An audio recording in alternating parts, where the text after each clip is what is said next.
Evening and hello, the residents of Lafayette, and I'm calling the meeting to order on December 16th, this special meeting of the City Council.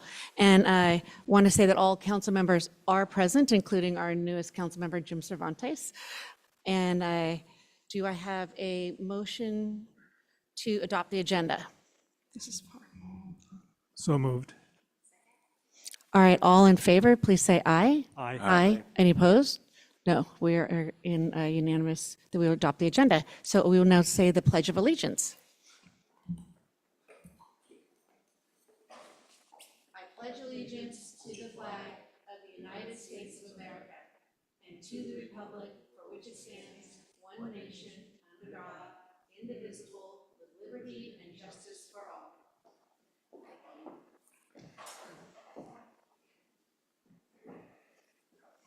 And now I will take public comments for items not on the agenda. Do we have any public comments for items not on the agenda? Mayor Candell, we do. We have one member of the public in the Don Tatson Community Hall, Gail Gabriel, to be followed by a Zoom participant, David Clark. Okay. Yeah, please come to the podium.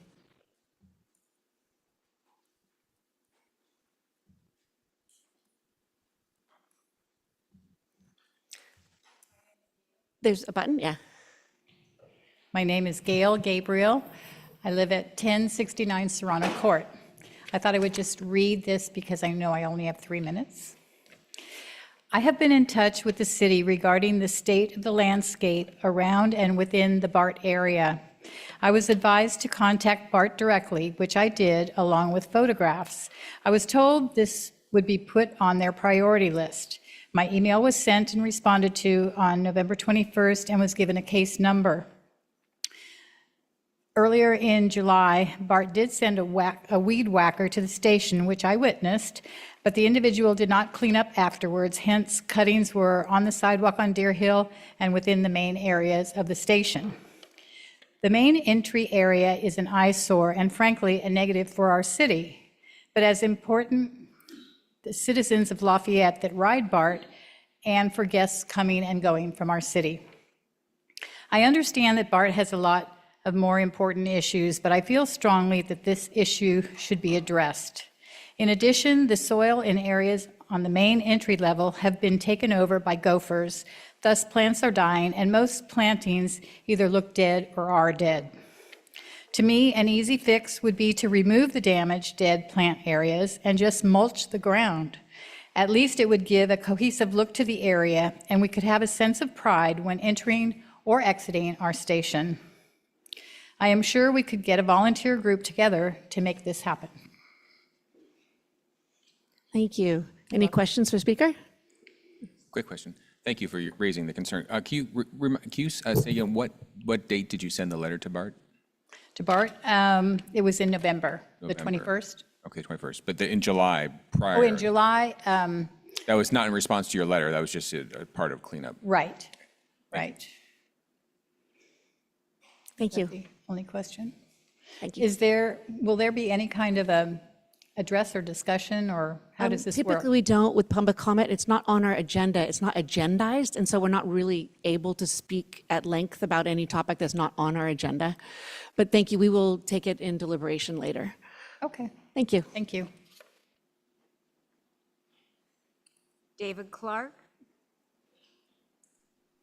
Thank you. This is David Clark. This is a little bit of a mea culpa on my part, but I was out of town last week and I did listen to the meeting, but I had a hard time hitting the right buttons at the right time, so I wasn't able to make this comment then. But what I wanted to say was to convey was thank you to former Vice Mayor Kwok and former Mayor Dawson for their comments that night, and particularly not particularly, but including the shout out with respect to the Creeks Committee and some of the things that it's been able to do.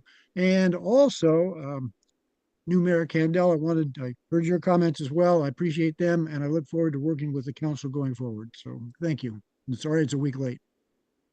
Thank you, David. No additional comments at this time. All right, so move on to the public hearing, and Sonia is here. Good evening, council members. Good evening, Mayor Kendall. Tonight, we have a presentation for an item on your agenda involving the housing element implementation. We have in front of you General Plan Amendment 0124, Zoning Text Amendment 0224, and rezoning 0124. I'm going to make a shorter presentation than I did last week, just to recap, and then our consultants, the team from Lisa Weiss Consulting is again here today to walk us through some of the elements that are before you tonight. So a quick background and timeline. The two documents in front of you today are the CEQA document related to the housing element. That process started in March of 2022, and this diagram just takes you through the various steps, various rounds of revisions and resubmittal to the Housing and Community Development Department. This takes us through July of 2024. We were found in substantial compliance. The two elements that are missing is readoption of the housing element and rezoning of certain parcels in order to get certified, which is our goal. Tonight, what is before you is a 5-part project. Number one, adoption of the revised draft housing element, adoption of the addendum of the certified EIR, general plan amendment, which is listed as GP 0124, both of the text and the map, zoning text amendments, and the zoning map seen as a rezoning. For the revised housing element, this is the exact same document that the City Council considered and approved in April of 2024. No changes are proposed. The next step is the addendum to the certified EIR. The addendum to the certified EIR captured changes that were not analyzed with the original document, and this captured changes related to the faith-based organizations, the affirmatively furthering fair housing actions, the de novo partial upzoning, and to support that analysis, the addendum includes one technical report that analyzed the vehicle miles traveled for the FBOs. The conclusion was that the changes in the scope of the housing element would not result in any additional or more severe impacts, and no new mitigations were included into that document. Similarly, a statement of overriding considerations was adopted with the certified document, and there would be no changes to that as well. That entire base document stays the same. The general plan amendment, you will see staff is recommending 3 new land use designations and the associated descriptions of those land use designations. There was a change to the maximum building intensity from 17 to 20 dwelling units for one of the land use designations. We also incorporated references to Program 10.3G, which speaks to the minimum density requirements for opportunity sites in commercial or multifamily zones, and the land use map amendments. Similar approach for the accompanying zoning text amendments. 4 new zoning districts are proposed. Those 4 new zoning districts would live in Chapter 6.9. There were also other refinements to Chapter 6-2, 6-5, and 6-8. A list of several parcels were rezoned in order to respond to those changes in the zoning districts, the newly created zoning districts. And this table captures the impacts of those changes. And another element that we brought up last time was some proposed changes to the properties located at 889 and 895 Moraga Road. The existing general plan designation for that is medium density single family up to 6 dwelling units per acre. The zoning for that is P1, which does not allow for residential, and the downtown specific plan designation of neighborhood 2. The general plan designation and the downtown specific plan do allow for residential development. Staff is proposing amending the general plan designation for multifamily from medium density single family to multifamily residential, allowing up to 35 dwelling units per acre. We would also, the general plan land use designation map that is in your packet does not include those two parcels. So we would recommend, should you support that recommendation, we would go back and amend the general plan land use designation to include those two parcels. Councilmember Rendry, While Vice this- Mayor Rendry. While this is up there and Yes. the way it's presented, I just want to clarify, under existing, you've got 2012 downtown specific plan, neighborhood 2. So that means that when we adopted the downtown specific plan, we said that was we changed it to multifamily 35 units. Is that correct? 35 units? Correct. So the 2012 DSP, Downtown Specific Plan, includes both 889 and 895 Moraga Road in the DSP boundary, in Neighborhood 2. All of the maps relative to land use, parks and recreation, creeks reflect the two properties within the boundary of the plan and Neighborhood 2. And the policies regarding Neighborhood 2, I'll just read one of them. There are several. 2.25.2, and I can give you a page reference if you'd like. Allow only residential uses in Neighborhood 2, prohibit office uses, and retain an eclectic mix of residential types. So the direction that we're seeing stemming from the DSP was that these two parcels would be in 35 dwelling unit per acre, multifamily residential, consistent with the properties to the north and to the east. Moving forward, the maps to show that have not been updated to date, and that is the oversight that we are correcting, hopefully this evening. Okay, so just to clarify, under proposed, the first item, you're not proposing tonight this be multifamily residential. That's already done. That was done when we adopted the downtown strategic plan. What you're proposing is the second one, that we amend the general plan land use map. Correct. I just want to make sure there's no difference of opinion on that. Conforming the maps to show the general plan of multifamily and the zoning of 35 dwelling units per acre. Okay, thank you very much. Good. Rob, quick follow-up. Thank you. So just to confirm, if somebody was to build a multifamily unit there today, it would be considered already zoned? Is this just an administrative change? I just want to understand, because it seems like it's not in conflict with the 2002 general plan, right? It's because the 2012 DSP overrode that? Or I'm just trying to weigh the different kind of pieces. What is the current? We understand the question and the conundrum up until this point. And so back in '93, the property was zoned from single family to P1, eliminating the ability to do any residential, eliminating the ability to do any non-residential other than a law office. So it was very specific. So the only thing following '93 could have been a law office up until 2002, when the general plan,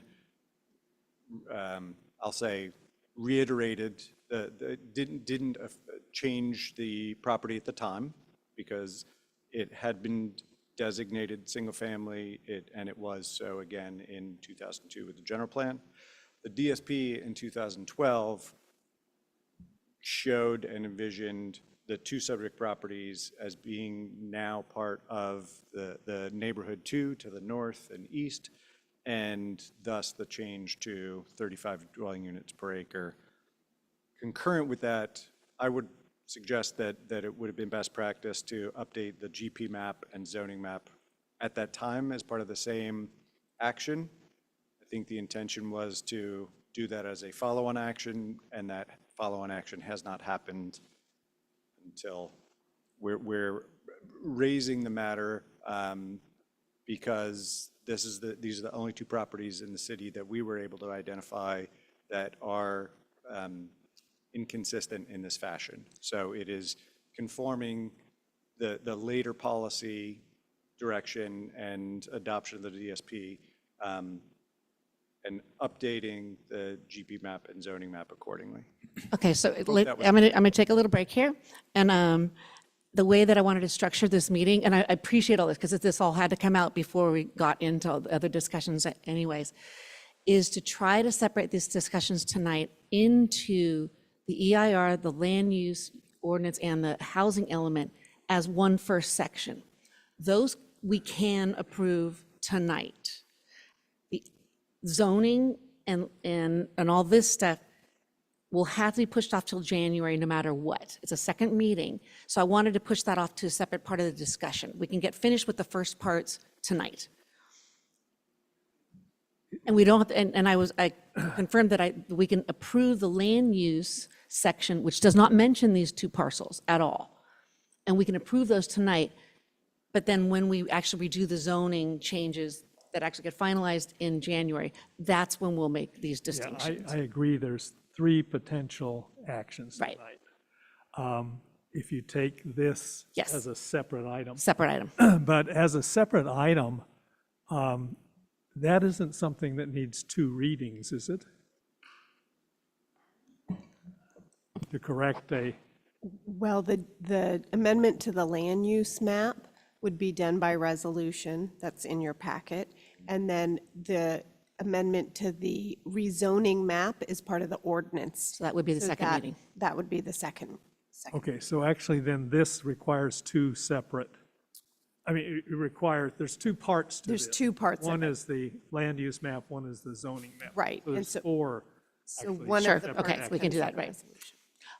I was under the assumption that we could actually approve our land use maps tonight, even without any changes, without addressing this, and then just address it in the zoning pieces. Is that not true? Not true, because the land use map is in the general plan. Right. And so we would Okay. want to address it as part of the resolution that is before you tonight that you could adopt, if that's the pleasure of the council. And then in addition, we have to amend the map that is in the ordinance, which is the zoning. So both of them, So okay. it's 2 maps. was hoping not One's in to. the general plan Well, and one's in and the just zoning ordinance. make sure I understand why that's desirable to do. We're limited in the number of land use element amendments or general plan amendments we have each year. And so if we were to do that as 2 separate pieces, that would take up 2 of our amendments. Correct. Okay. Thank you for the clarification. Okay. All right, continue, please. Thank you. Okay, so this was the maps that we showed last time regarding 889 and 895 Moraga. We received 2 public comments in the form of a letter. We received the letter that we mentioned last week from Inclusive Lafayette. They were generally supportive of the recommendations that are before you today, with some ideas about future changes that they recommend the city council consider. Today, we received a letter from the Housing Defense Fund, and they expressed some concerns about whether some of the ordinance sections were objective or not. So I don't know if you received those already. I think you did. But I did want to make you aware of those 2 letters that came through. We also received some email correspondence with concerns regarding changes to 889 and 895, just to make sure everyone has that information. So Monica is going to go through a shortened version of the presentation that she made last week.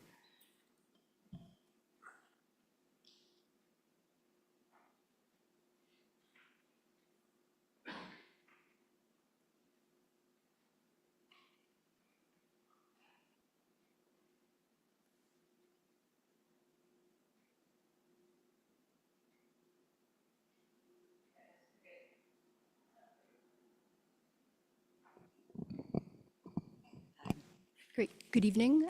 We're glad to be back. David and I from Lisa Wise Consulting. So As Sonia mentioned, we'll just do an abbreviated version of the presentation that we delivered last week. We'll just go over the basics, the big picture of the zoning and general plan amendments, at the risk of being a little bit repetitive of Sonia's presentation.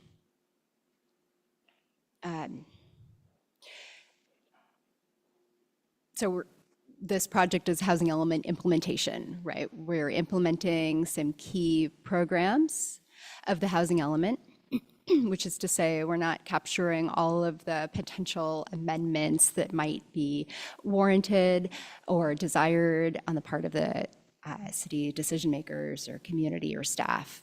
But we have prepared recommended zoning amendments necessary to accommodate the regional housing needs allocation identified in the housing element, specifically the unit count in the site inventory. The housing element includes a program that requires the housing element sites requires a minimum density should those sites be redeveloped to ensure that any new development is at least 88% of the maximum density allowed. So we were sure to include that in the housing element in the zoning amendments. We recommended rezoning of a handful of faith-based organization sites, which we'll see on the zoning map, and corresponding general plan land use changes, which we'll see on the proposed general plan land use map. And as Sonia mentioned, we increased the maximum density of the low density multifamily zone. So sort of a big picture summary of our amendments to our recommended amendments.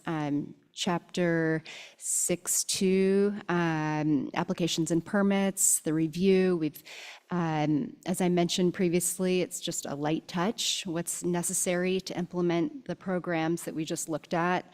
We modified the section to specify that subjective design review findings only, or rather don't apply to multifamily housing that complies with all the applicable development and design standards. And then we added a section to establish that ministerial pathway for multifamily projects that do comply with all the applicable development and design standards.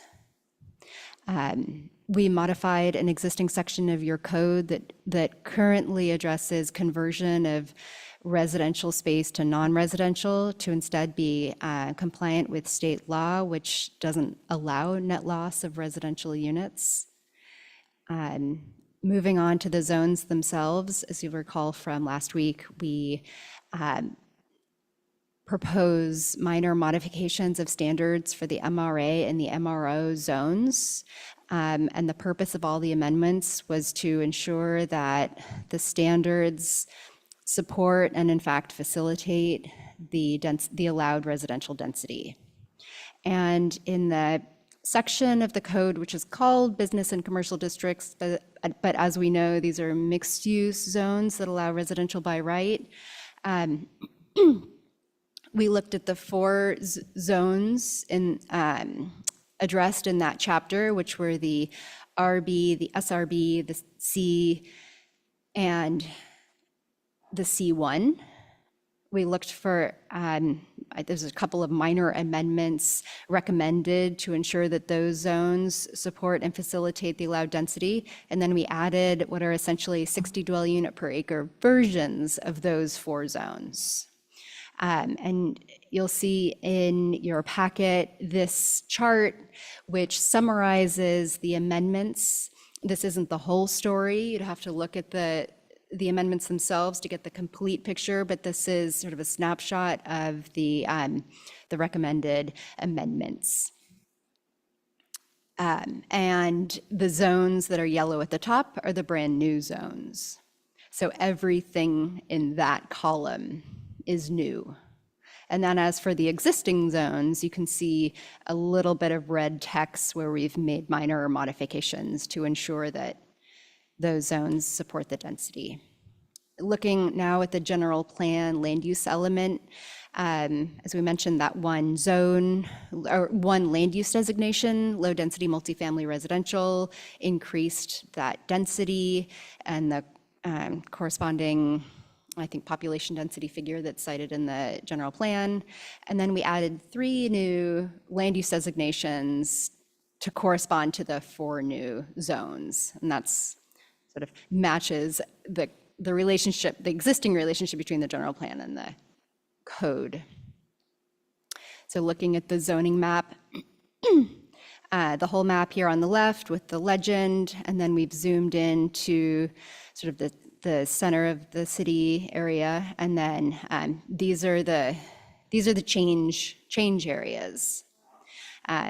So you can see the RB60, SRB60, C160, and C60. Those are the darker areas of the zones that are between Mount Diablo Boulevard and 24, but they are on the 24th side. None of them touch Mount Diablo Boulevard. And then you can see the faith, they don't all show up on this map, but some of them do, the faith-based sites that are generally rezoned to that brownish MRA. Here's your existing land use map. We recommend using the same template because there is such a close correlation between the general plan land use designations and the zones. So here's that template again, but the colors and hatches and qualities are more typical of general plan land use maps. It's a pretty close one-to-one with the zoning, not exactly, but pretty close. And here are the change parcels. And that's it for my abbreviated summary. So I'll turn it back to Sonia.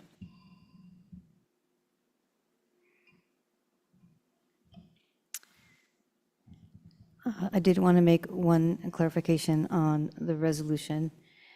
We are going to refer back to the attachment 6, the red line version that was in your packet, and wanted to clarify that our only recommendation is to adopt the red line of the ordinance and not the entirety. We are not restating the entire ordinance sections, just the red line, just the amendments. Oh, so we're only adopting the changes, not the actual? Not the existing, not the text that was existing in the underlying, just the amendments, just the red lines that was in your packet. Can you explain why we wouldn't just adopt the whole thing? I'm happy to explain it, Mayor Kendall. We just wanted to be clear what the changes were, given that state law doesn't allow you to adopt subjective standards after January 1, 2020. So we have some existing subjective standards that pre-exist that date. And so we don't want to restate the ordinance to cause any unnecessary confusion. We just want to make amendments that are specific as shown in attachment 6. Thank you for the clarification.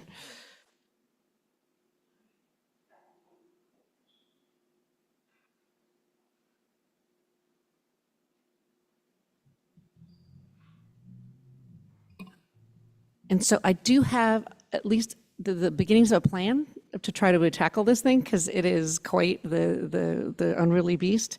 I was hoping that we could start, the way that the staff report was set up for us is that actually it did the EIR first, and then did the housing element, and then the land use chapter, and then the full resolution. What I'd like to do is to go through each of those sections and try to get a vote on it, tidy it up and be done, and hopefully we can just, and by the end of the resolution, we just adopt it all together.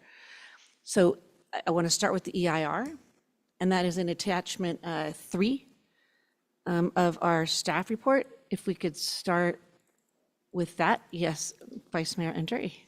But there'll be at least 2 resolutions tonight. Oh, yeah, the ordinance and the resolution. Yeah. Right, for sure. And then, after that, and then we'll go to all the zoning stuff. Those, and then we'll go to the ordinance, correct.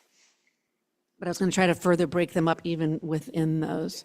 And so if we could start with the EIR in attachment 3.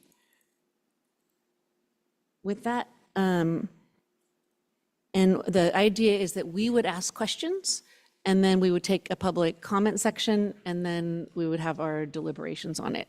So does anybody have any questions on the EIR? Vice Mayor Anduri. Is it possible to make that one-word edit? Yes.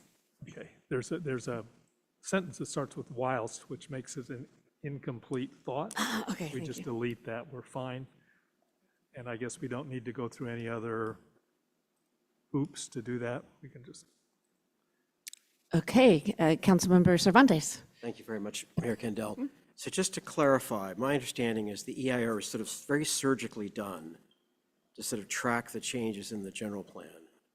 I mean, so it's really a fine-tuned update, if you will, to the original one that was done a year or so ago. Have I the right understanding here? That's correct. Typically, when there is a change to a project description that was analyzed with an environmental impact report, that change may trigger additional analysis. We look at that, the degree of change, and decided that the addendum was the appropriate tool to still rely on the underlying environmental review document. The addendum does capture the changes that we made, the city council recommended that would be submitted to the HCD, and that entire analysis is an addendum. If that addendum reveals that there is significant impacts or more information is needed, and then we have to do something else under CEQA law. But in this case, our technical review indicated that there would be no significant impacts, and therefore there was no notice requirements, no additional notice requirements, and the analysis that was captured in the addendum is adequate.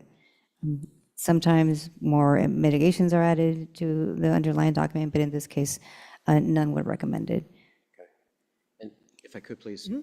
And it's a program EIR, so down the line, if a given site, a property owner or developer wanted to do something with a given site, they may need to do an EIR or some other environmental work. Correct. It's not covered by this. That's correct. So if we were to get a development project, we would look at that project description, see if any of those changes were captured and already analyzed under this environmental review document. If so, then we would tier off of the base document. And if not, we would do whatever is appropriate, a negative declaration, a mitigated negative declaration, or potentially an environmental impact report, depending on the project itself. Thank you very much. You're welcome. Any other questions? Actually, I have a couple questions. One of them was related to the site-specific ERs. Thank you for asking that. I know that our fire chief has been very concerned about the new heights of the buildings. It doesn't mean that we have to include this or not. I just want clarification on why it wasn't really included. That we don't have a fire station with a ladder truck. And so I don't know, was that considered, or is that outside the scope of this? Any project that would come through would have to meet the requirements of the fire department. So the analysis that was included in here does not erase the opportunity for fire department to apply their own rules. So whatever they need, if they need to be fire sprinklered or whatever the requirements are under the fire codes are, that would still apply. So that doesn't, it wouldn't have an implication in terms of environmental impact. Sounds good. And then the part with the VMT, that I got super confused. The VMT analysis at the end, in table 2, it's like almost at the end of the addendum for the VMT. And it had we didn't have a cumulative impact for the VMT And so it was just like left blank, and I was just wondering why. I looked into that earlier today. Thank you for bringing it up. And it looks like, from what I can gather, the technical report clarifies that that's the methodology that is recommended by the Contra Costa Transportation Authority. And so I don't really know more than that, and just based on the technical report that's in the record, that's the recommendation. Number one, it's a two-pronged analysis. One is looks at the baseline plus cumulative conditions, and then the second prong is just the cumulative conditions. So I don't have a more detailed explanation other than that, but I did see that that is the methodology that they use was recommended by the CCTA. Okay, then the next one is the tables 3 and 4. Can you, there's just a lot of numbers in there, and they actually, like, some of the 2040 numbers are actually less than some of the 2020 numbers. And did you guys look into this very much at all? And it just, give us some explanation of why, like the numbers where they're generating, like the 2040 downtown only with FPO sites. Are you looking at table 3? Table 3 and table 4. And so if you look at citywide, our numbers for the first and table 3 are actually less than some of those numbers citywide in table 4. And that seemed unintuitive, say. Yeah, I don't have any more information to explain that. I don't know. Do you remember anything? Yeah. So what's your understanding of VMT? Like how in general should they be tracking this?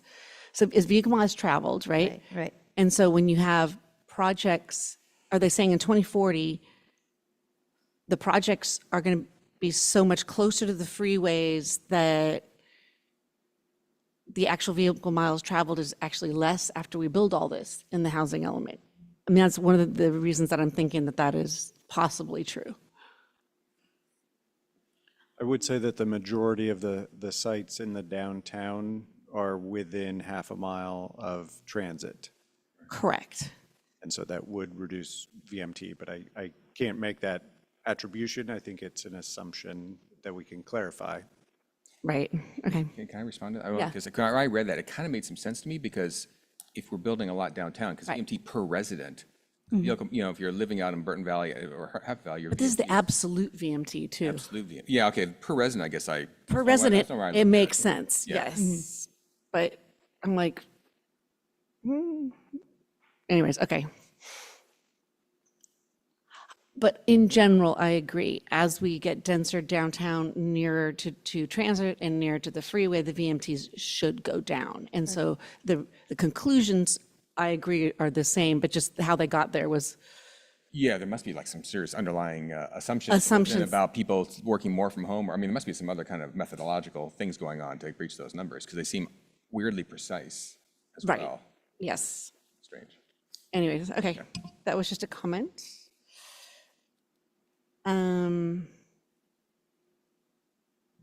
So those were my questions. Does anybody have any more questions on the EIR? No. Okay, so we'll go to public comment on the EIR. And just to clarify, Mayor, we're opening the public hearing. Public hearing as- on the EIR section of, Or we can just open the public hearing in general for all of the items, so Oh. we don't have to open and close and open and close. okay, all right, so we'll take comments about the EIR as part of this public hearing. Correct. I have one speaker's slip for persons in the Don Tatson Community Hall, Brian Griggs. Anyone in our Zoom audience that cares to speak, please raise your hand.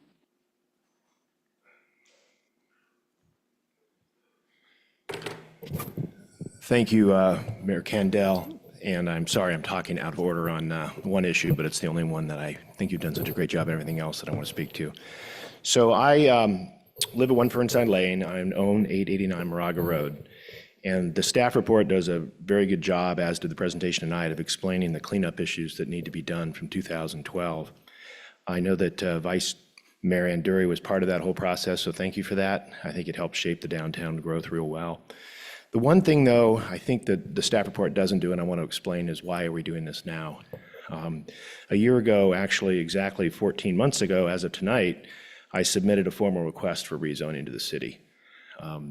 Per various statutes, which I'm sure the city attorney is aware of, including section 65-860, the city has 180 days to effectuate that rezoning. But as part of being in this community for so long, I agreed at staff's request to have this be part of the overall rezoning that would be occurring in connection with the housing element that's happening tonight. I think the issues, and they're important issues, that all of the correspondence you received from the public were raised about safety, about traffic. There was a misnomer, though. There is no upzoning occurring. This upzoning or change in zoning occurred in 2012, and so all you'll be doing is really codifying and memorializing that.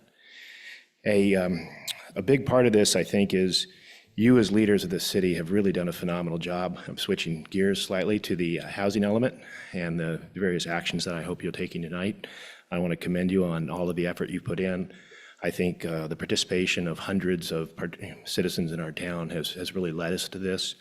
I think, unfortunately, we're doing the best we can, given that I think we were unwarranted with the allocation from RENA, but we fought that battle, fought it hard, and we lost it, so now we're doing the best we can. But I urge you to continue the course, and I think for the rest of the topics tonight, hopefully including 889 and the adjacent property at 895, you'll include that rezoning to clean that up. So I'll answer any questions you may have. Any questions for the speaker? No, thank you. Thank you. Mayor Candell, there's no additional speakers at this time. Okay, so we won't close it, but we'll keep going on this. All right, so I would love to have a, maybe a motion to adopt the EIR section of our, of the resolution, if we can do that.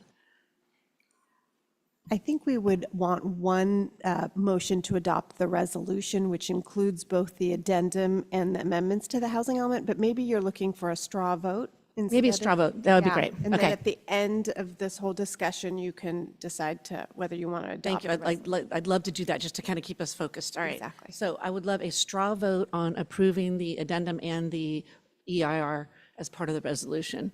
So all in favor, say aye.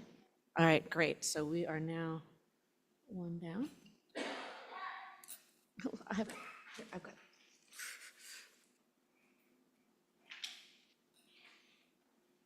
Go ahead, pass them over if you want. Okay, so now we will go to the actual housing element, which is part of the resolution. It's on pages 8 through 615 of the resolution, just to say that out loud. And so does anybody have any questions on the actual housing element as stated in there? No?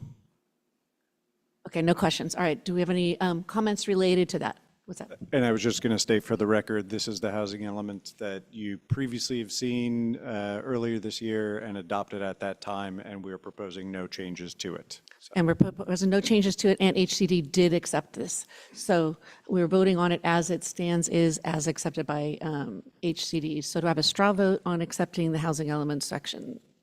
There wasn't any, she said no public comment? No public comments, Mayor Candell. Thank you. All right, so all in favor? Aye? Okay, great. So vote 2, good. So now we will go on to the land use chapter. And do we have any questions on the land use chapter, which starts on page 615 of the resolution?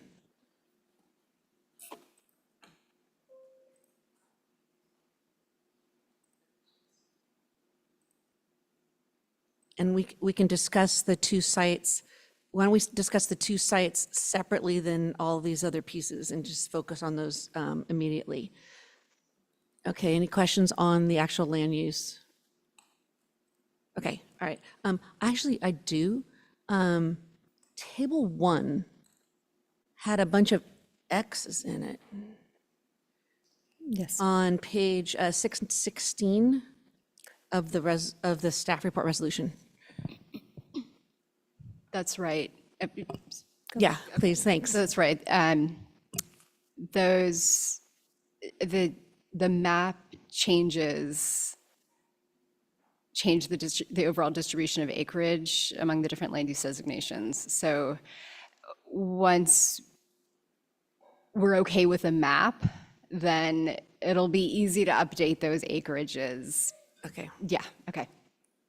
filled in once we approve this. Okay, I get that. Okay.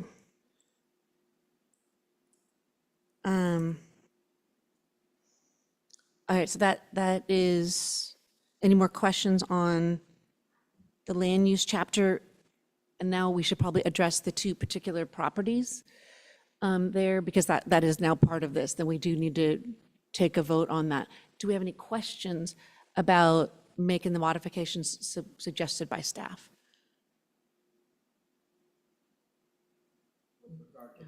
With regards to the two parcels? Please, yes. I read through the materials, I found it rather confusing. And I think I understand that there were sort of changes to those parcels over time. What we're looking at is what happened in 2012 with the downtown specific plan.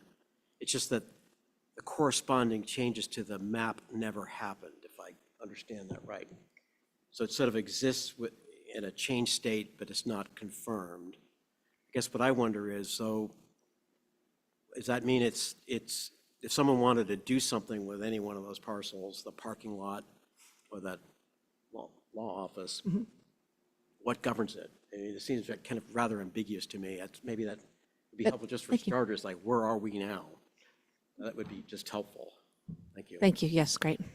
Sure. The hierarchy of the documents is the general plan is the top document, and so the general plan does not have it listed on the map as multifamily. It has it as single family. And Greg, correct me if I'm making any misstatements. And then the next hierarchy of documents would be this downtown specific plan. So you have that document inconsistent with the general plan by it stating multifamily. And then the third lowest document is the rezoning or the zoning map, which also matches the general plan and says it's single family. So if someone wanted to develop now, because the general plan says it's single family, it would need to be single family. But again, it's not consistent with, I think, the intent and the desire that happened in 2012, when we probably should have brought all three of the documents together to make the conforming amendments. And so legally, did that zoning actually change then? I mean, like you're saying, it didn't. It did, but it didn't. It didn't, because that third document, the zoning map, did not change. But the specific plan, downtown specific plan, did change. So you've got that middle tiered document that changed without the top tier general plan, and the zoning map not changed. So just to follow up on Councilmember Cervantes then, so if somebody wanted to build today without any of these changes, what rules are currently governing that parcel? Under the current zoning, all they could do is build a law Office, because that's P1 on top of everything else you just talked about, right? Right. Which is like just grandfathered in from before any of these documents, or not grandfathered in, but it was existing prior to any of this. Correct. And arguably, you could only build that law office as it was proposed at the time, because it's a planned district, which is specific to the design of the project as proposed in the preliminary development plan and the final development plan, which is effectively the existing building on site. And just to confirm also, you said it should be zoned neighborhood 2 or whatever, right? Is that the correct zoning, which you mentioned doesn't allow for business use, but is that can you explain then, I'm confused a little bit how there's a law office parcel, there's a parking lot, and then there's kind of the current medical building. Is medical building under neighborhood 2 also, or how does that all fit together? The current medical building is in neighborhood 2. It is existing and Okay, so currently conforming. There's nothing that would make it non-conforming at this time, but moving forward, the DSP envisions allowing purely residential. Okay, so just because it's an existing use, it stays. Okay. Correct. And I just want to ask in timing then, so this is convenient, obviously, because we're doing rezoning. But other than this, would we have considered it earlier? I know, as Mr. Griggs pointed out, he did speak with staff about this rezoning. And then, since this was probably timing-wise coming up, was asked to do this, but we could have earlier conceived and considered this for rezoning, just, Correct. Okay. Yes. okay, thanks. Just And maybe just a follow-up question, I'm sorry, because I know obviously we had a lot of public interest in this particular one. And so I think maybe it's worthwhile to kind of mention, I don't know if we have speakers or how that's going to work, but people are going to be, are concerned about the potential if this is rationalized. I guess the question is this the right forum to express that? Should the public do it? Or is it, because they still have to wait for something, a proposed building to be there for really I'm just kind of curious what because really, obviously, there's zoning and then there's actually a particular building or housing or whatever that's going to go on there. I'm just kind of curious what the public should expect if there's going to be questions or testimony or comments from them. I would suggest both are appropriate opportunities for the public to comment, because when you're establishing zoning on a property, that enables certain things, a certain scope, scale. So that's appropriate at that time, but also if and when a specific project is proposed, that's an appropriate time as well. All right, thank you.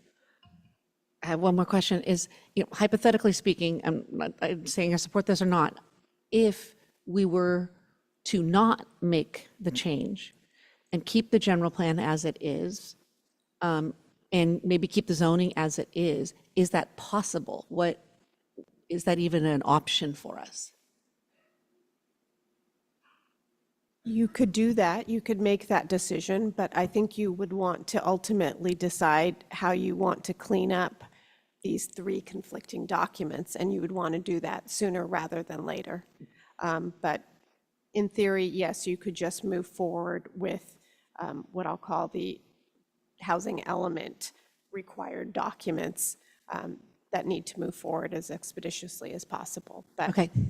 as noted earlier by Councilmember Dawson, this did come up, and we thought this was the best time to move it forward, given that we were touching all of these documents already as part of this process. Thank you, makes sense. Councilmember Cervantes? Thank you, Mayor Kendall. Just to follow up on your question, so there's a glitch here.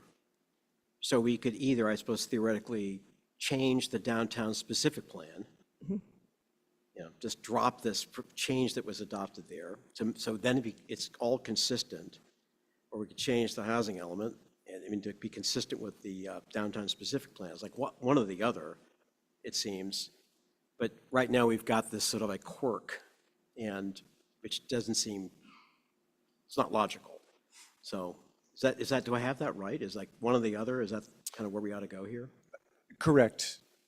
Arguably, we collectively need to reconcile the three levels, the three documents, if you will, general plan, specific plan, and zoning, the earliest of which states, the zoning in 93 says only a law office. The 2002 general plan allows single family, which is not inconsistent with the zoning at the time. But the most current or most recent planning document and policy direction is what we are proposing to conform to correct what has not happened, did not happen at the time, and has not happened in the intervening 12 years. All right, Vice Mayor Andre? So just to belabor it one more time, the staff's position is that the last time that the Planning Commission, the City Council, the city looked at this issue, at these two parcels as part of the downtown specific plan, it was decided that they would be part of Neighbor 2, they would be multifamily, they'd be 35. That was decided, that was intentionally decided. Nothing has happened since then, including what didn't happen was changing the land use and zoning map. So you're saying that because that was the decision of the council at that point, we should clear up the glitch in favor of what was decided then. I agree with that summary. If there were any concern about this being an error from 2012, we would not be so recommending what we are tonight. All right, thank you. Any other questions? Yes, please. Thank you for indulging me, Mayor Kendall. Of course, yeah. This is like a set of rookie questions here. No, But please. these were all actions taken, to your point, Councilmember Nduri, by prior council, planning commissions, and so on, the Downtown Specific Plan Committee, all that. And I know from just my little experience that there's a lot of work that goes into these things. So there's this accumulation of time, effort, thought that went into this. It's just that the Ts weren't crossed and the Is weren't dotted in the end, it seems. I kind of get that picture right. But policy-wise, the idea was to reconfigure these lots in the manner it's as described. Is that kind of a fair summation from someone from history? It sure seems like it, yes. Okay, thank you. All right, so any other questions? Seeing none, we will not reopen, but we will continue upon the public hearing. If you want to address any of the land use chapter, including the 2 properties on Moraga Road, please do so now. Mayor Candell, we have no speaker slips and no hands raised in our virtual audience. Okay, thank you. Okay. Okay, we have Rob Lavoie, but I believe Cheryl McDonald wanted to cede 3 minutes to him, so I'm going to bring Cheryl in first. Cheryl?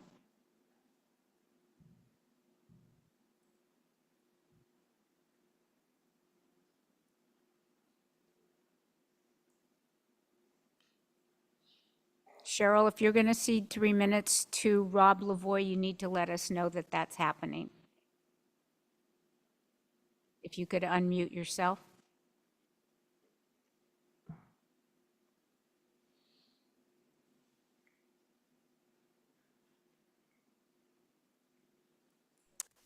Sorry, I was having technical issues. I'm, yes, ceding 3 minutes to Rob. Thank you, Cheryl. Now I'll have Rob Lavoie come and speak to you, Council. Hello, can you hear me? Yes. Great. Thank you for allowing us to speak tonight. So I've sent in several letters. Listening to tonight, obviously, I can see how confusing this is, but I think we need to focus on why this parcel has sort of been an outlier. It's clearly up in the middle of the single-family zoning. It was zoned that way originally in 1993. The law offices specifically, they tried to get a multifamily zoning and they were turned down. And then it was zoned P1, which was very limited professional, not doctors, not real estate, but law offices, accounting offices, something with very little traffic because it's an impacted site. It's in the middle of an intersection, St. Mary's and Moraga Road, and there's a reason for it to be restricted like that. So then somehow it was reverted back to single family, or maybe that's an overlay or something in the general plan, which Mala just pointed out is the hierarchy, the top control. Okay, so that's what should drive it. The DSP is supposed to support the general plan. And here somehow it gets slipped into neighborhood 2, which is basically the area north of Brook Street to downtown. And that area is specifically described in the DSP as multifamily mixed with single family.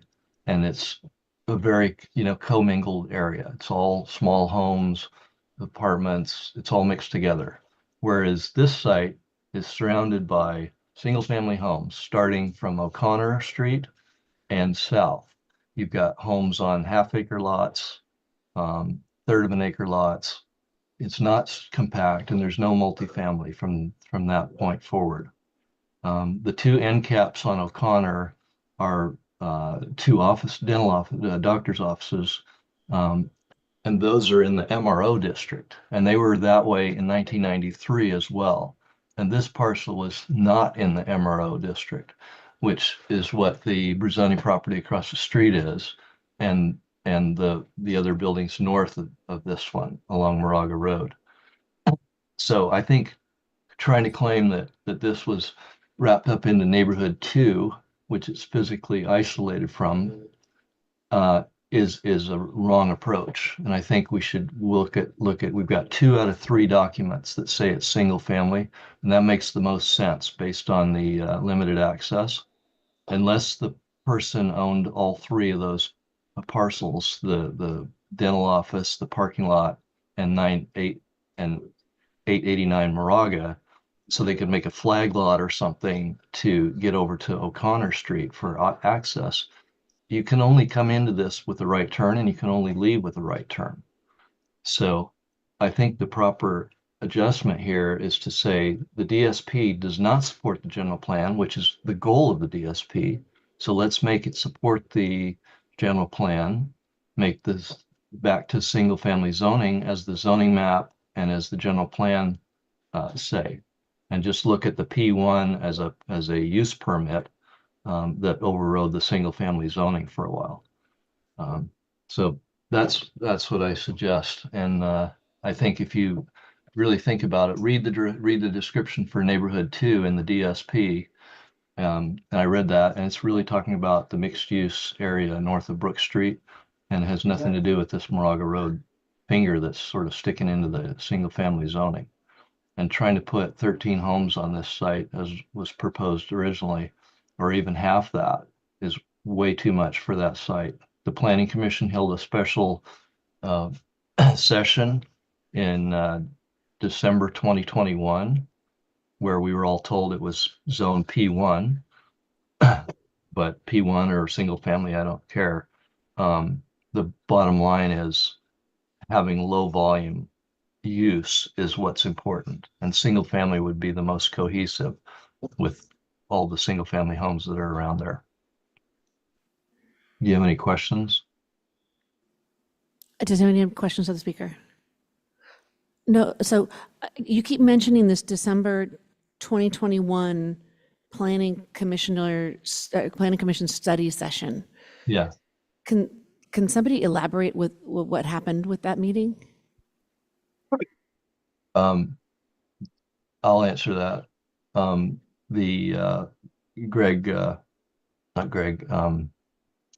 Brian Griggs had proposed a 13-unit apartment building and asked the Planning Commission to have a study session, which they did. And virtually everybody said, including the residents and the Planning Commission members, said that it was way too much for this little tiny 0.41 acre parcel with 100 feet of frontage or 140 feet of frontage right in the middle of the intersection there. And so then he said he would go back and come back with some other proposals. And apparently there was a couple of proposals tossed out for maybe 4 to 6 units. But then nothing happened. It just disappeared. So can only assume he was waiting for this to get upzoned, and then he could do whatever he wants.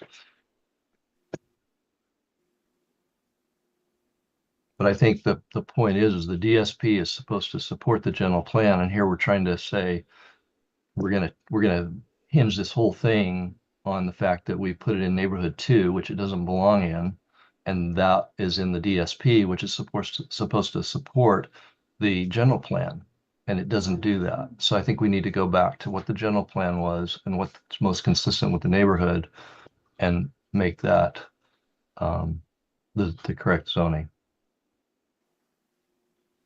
All right. Any more questions of the speaker?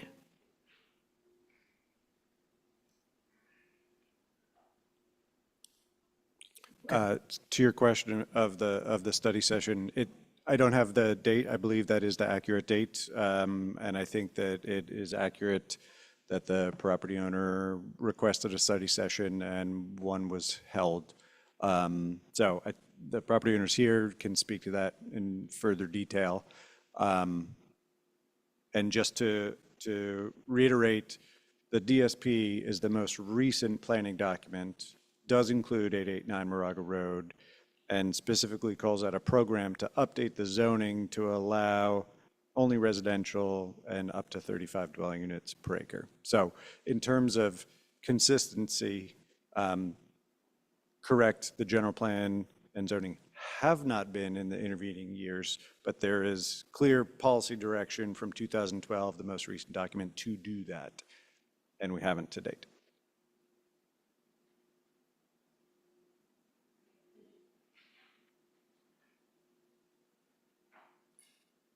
I will take public comment. Yeah. Thank you. Brian Griggs. Thank you. I think maybe we're getting a little sidetracked because I'd like the city attorney to opine, but this is not a discretionary action. This is simply an action that you're obligated to do by law in order to correct an inconsistency between these three documents. If you want to revise the downtown specific plan to change the zoning on this, then that's a taking.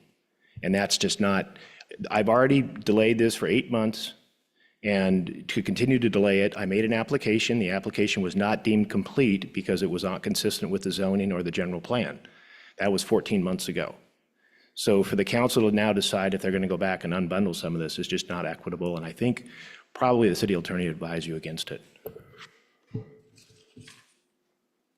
Any questions of the speaker?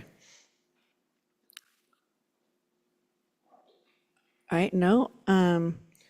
Mayor Kendall, there are no additional speakers at this time. Thank you.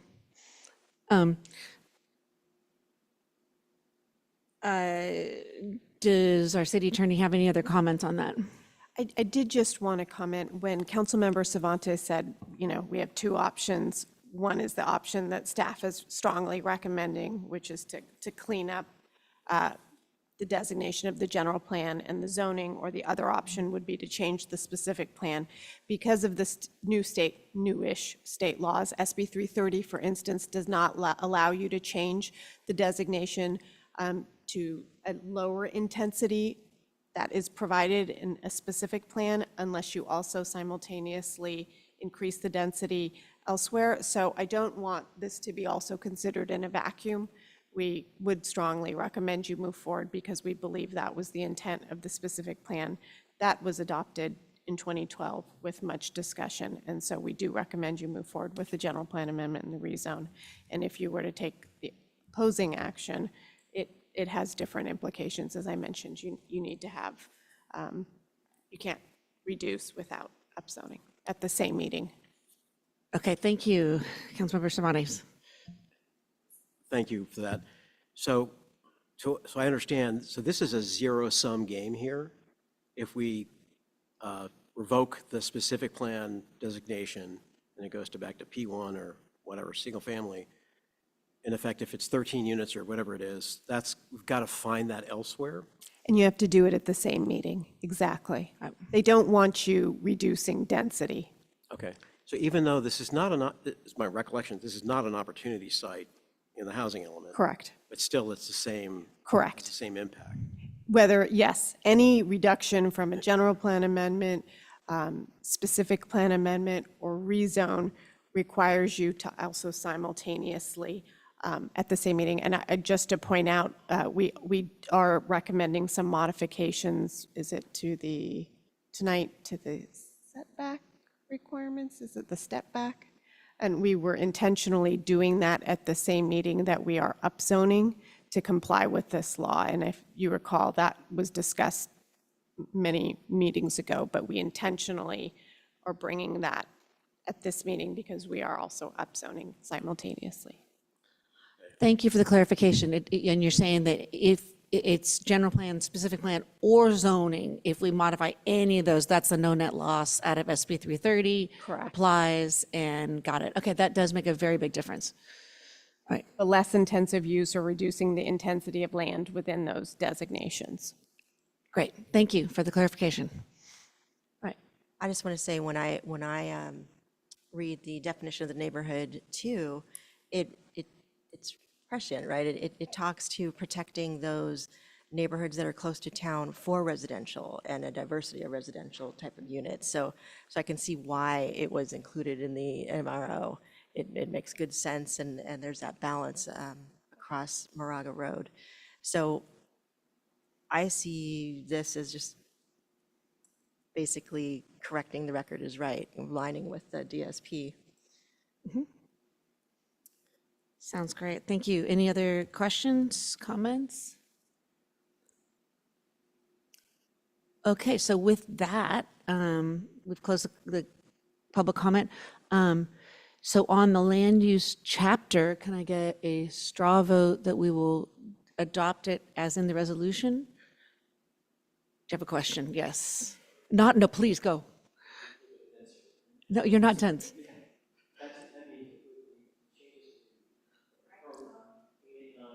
Microphone. Thank you. Thank you. Yes. Yes. So 889 and the parking lot Of- attached to 895 are included in all that? Are included. That was in the map that was as presented, yes. Figure 2. Thank you. Yes, and so that is the straw vote on the land use chapter, including the changes 889 and 895, the parking lot of 895, to sync up the general plan and the zoning, and specifically for the land use chapter, the map will be now consistent with the DSP as passed in 2012. So can I have a straw vote on support for that? All in favor? Great. Can I Yes, just please make go a ahead. comment to the public comments that came in as far as the safety and the traffic issues, that as projects come, that will definitely be considered, and the public will obviously be a part of that. So just want to make sure that those voices are acknowledged. Yeah, I'm gonna echo that. This is not endorsing any particular project at all. It's just this consistency to make sure everything's streamlined. Okay, so I think that is all the pieces of the resolution. And at this point, with the minor changes of the X's in the acreage by land use designation that will be filled in after this change, because now you know where it's going, and that's on page 616 of the resolution. Can I get a motion to adopt the resolution? Vice Mayor Anduri. Okay, I move adoption of Resolution 2024-47, adopting the addendum to the certified housing element, EIR, the revised draft housing element, the amendments to the general plan's land use element text, and the changes to the land use map. I'll second. All in favor, please say aye. Aye. Aye. Any opposed? No, we are unanimous. Thank you, everybody. And thank you, staff and staff. Okay, so let's go on to the zoning changes. Attachment 5 is the first table. That was the summary table. And I kind of wanted to start with that. And thank you, City Attorney, for talking about the changes to those particular sections in terms of setbacks and everything, because we are doing the massive upzoning. We actually are able to do these in the same meeting. All right, so for the summary table, thank you for including the one that you guys had at the last meeting and everything. Does anybody have any comments? Questions? Do you have any public comments on the summary table? No speakers slips, but I have a hand raised in our virtual audience. David Clark is being allowed to speak. Right. Thank you, Joanne. I'd like to see some attachments other than the Google Docs. I have a terrible time. In fact, I can't open those. So this is just an open-ended comment, but there's a table in the staff report, and I doubt that's what you're referring to, but it's, I've got a couple of questions about it. If you do have that, page 5 of 6, there's a chart at the top of that page in the staff report, which I can't open. There are asterisks next to the heading current acreage and acreage converted. I don't see a reference as to what those I'm curious what those asterisks refer to, because I don't see that on the page. The other thing is in the proposed zoning column on that chart, there are two MR designations, like Mary Robert. Is that multifamily residential? Because the full term is used differently elsewhere in the text. I just want to make sure I understand that's what that represents. Thank you. Thank you. I think we can have staff address those, the asterisks and then the MR.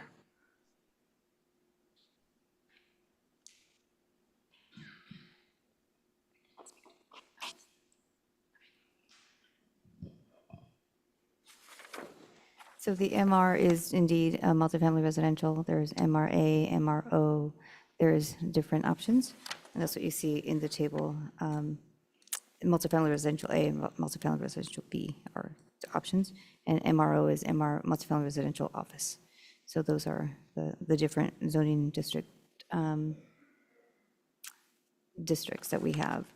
And I'm looking to see why I included. I believe the asterisks are probably because we hadn't voted on it and these are approximate That's correct. acreages. That's correct, what- Mayor. So, and the role of this table was to just provide a snapshot of what the implications of rezoning certain parcels was looking like. Okay, so like these estimates of the total acreages, and as soon as we finalize this, then we can get the more absolute numbers in this table. Okay. Do we have any other public comments? No additional public comments at this time, Mayor Kendall. Great. All right, so summary table, just a straw vote. Everybody's okay with the summary table? All in favor? Great, super. All right, let's move to attachment 6, which is the actual zoning changes.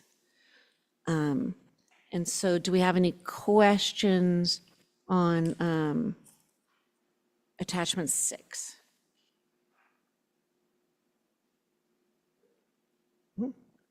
A couple of questions on, I guess I'm looking at this, the standalone attachment with the change bars. That makes it easier for me to look at.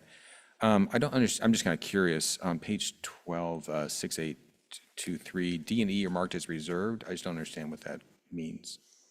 Sorry, can you repeat what section are you looking at? I'm sorry, 6823, 6-823. It's on page 9 of the attachment. Go ahead.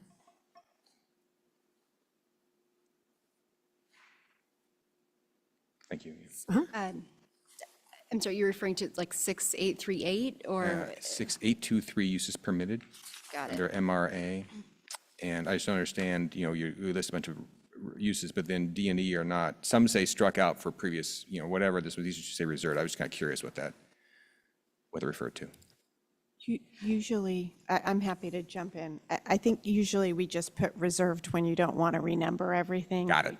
Thank you. It's just an easy way to keep Very it much. blank. Okay.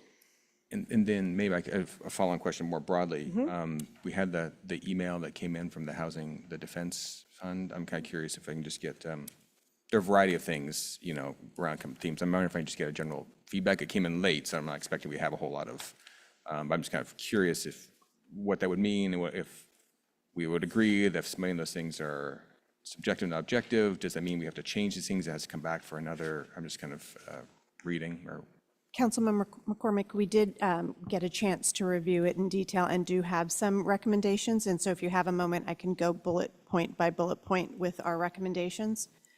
The first bullet point is requesting we amend section 6-275 subdivisions B and C.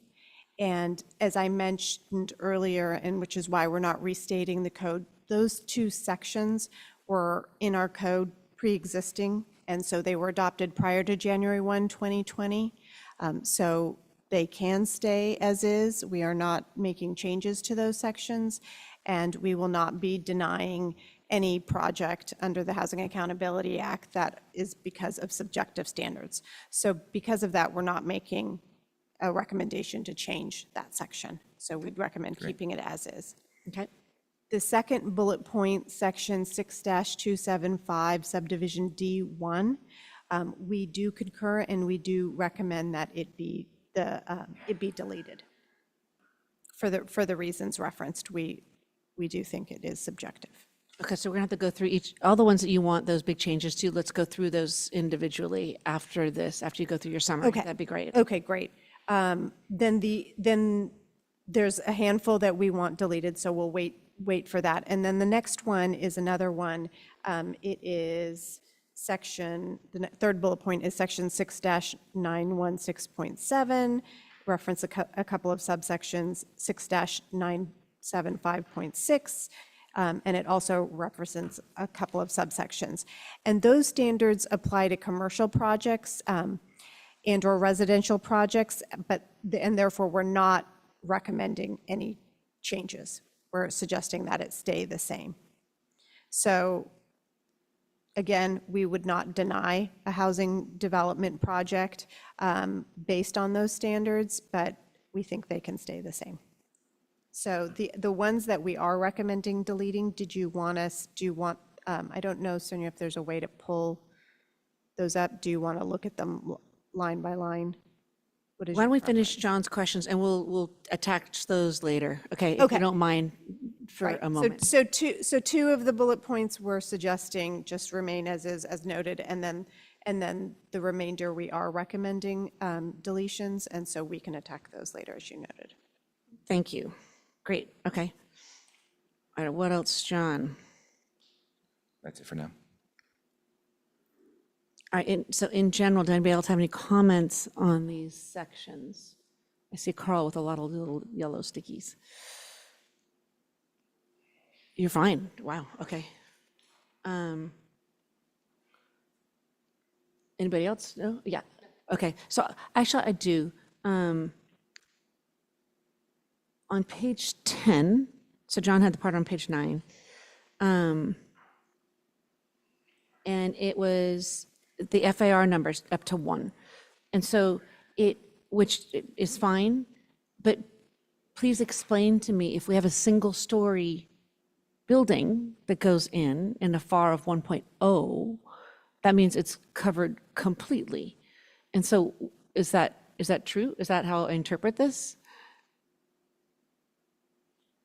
I would agree that an FAR of 1, if the application is for a one-story building, could arguably take up the entire footprint of the lot. Right. But that doesn't ignore the other provisions, which are establishing required minima and maxima.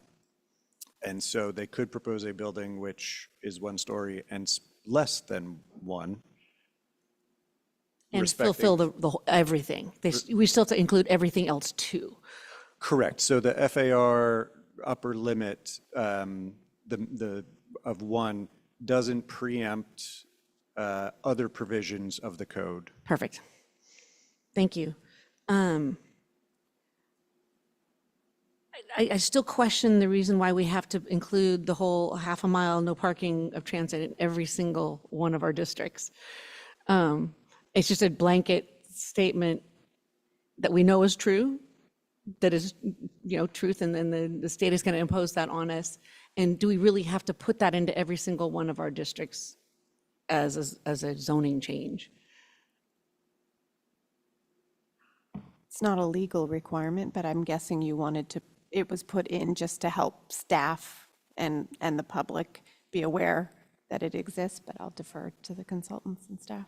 That's correct. We wanted the existing ordinance to be consistent with state law. I have to admit, I will say, I was surprised to see that there, only because theoretically a law could come in a few months that says a third of a mile or quarter of a mile. Right. And are we stuck updating? We're going to have a dozen updates just to kind of update that one time. I was surprised we didn't have a caveat at the beginning saying it's something like, or it's like whatever state law says we are going to abide by, or something like that, because it seemed oddly specific compared to everything else. Right, and also, like, we're not changing anything. It's not, we're modifying state law, and state law can change. And it's like this other one, it's like the HAA. Of course, we're going to comply with the HAA, or, that's just, of course. And of course, we're going to comply with this. So is that optional for us? It is an option? Yes, you can delete. Okay, it is an option for us to include or not. All right, so we can include this or not. All right.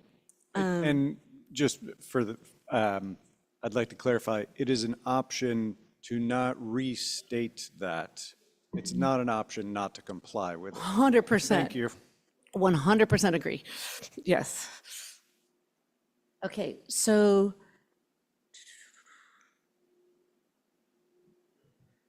please go. Yes.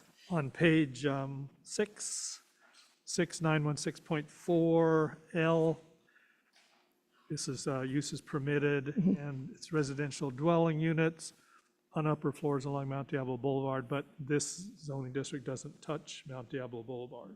Oh, good So point. the wording's not necessary, but, and I'd asked, what was your answer to my question in my email? Can we take it out? Would you prefer it stay in? We can just take it out. Okay. Okay. So that is a modification. So L would just read residential dwelling units.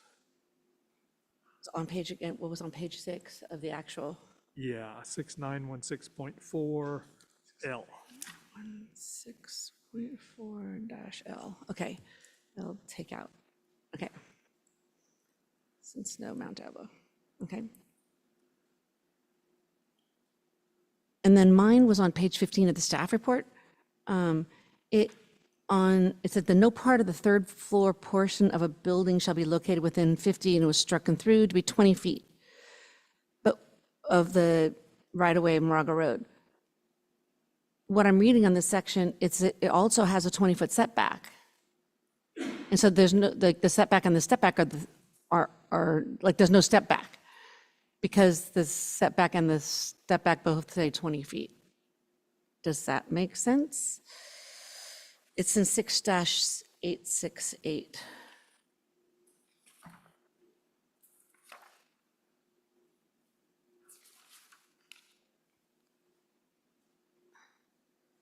Page 15.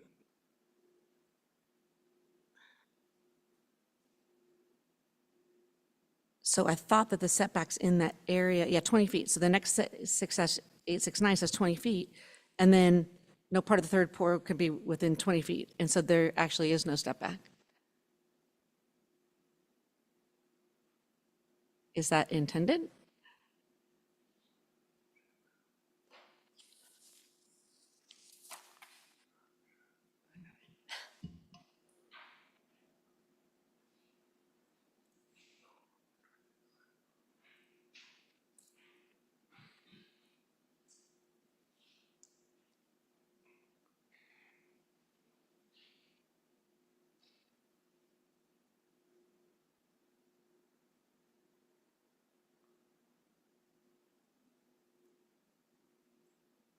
It's actually page 7 of the zoning. Yeah, that's true. It's the third story setback is now equal to the front setback. The front setback, that's true. So there is no step back. There would be no The only time it becomes relevant is if the front of the building is on a street other than Mount Diablo Boulevard or Moraga Road, and the side of the building is on Moraga Road. Then it becomes relevant for 5 feet worth of building. Oh, okay. And I guess if we're okay with that, then that's fine. It's a very convoluted way to Right. say it, I guess. But Right.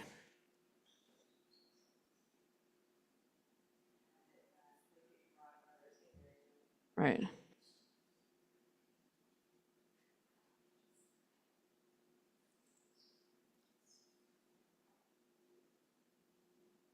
So do we want a setback there or not? Or step back, I'm sorry.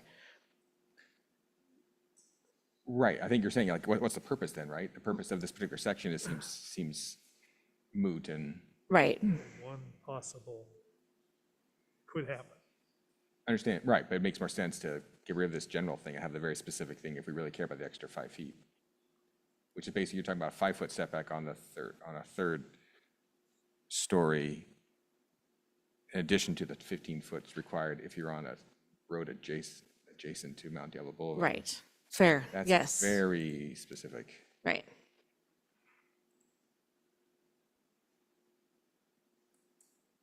Right, because it was originally 50 feet. And we Right, which changed is it a to big 20, difference. and then it makes sense, then it made some sense to have this kind of extra, because then you're talking about a 30-foot setback on here, additional, but. Correct.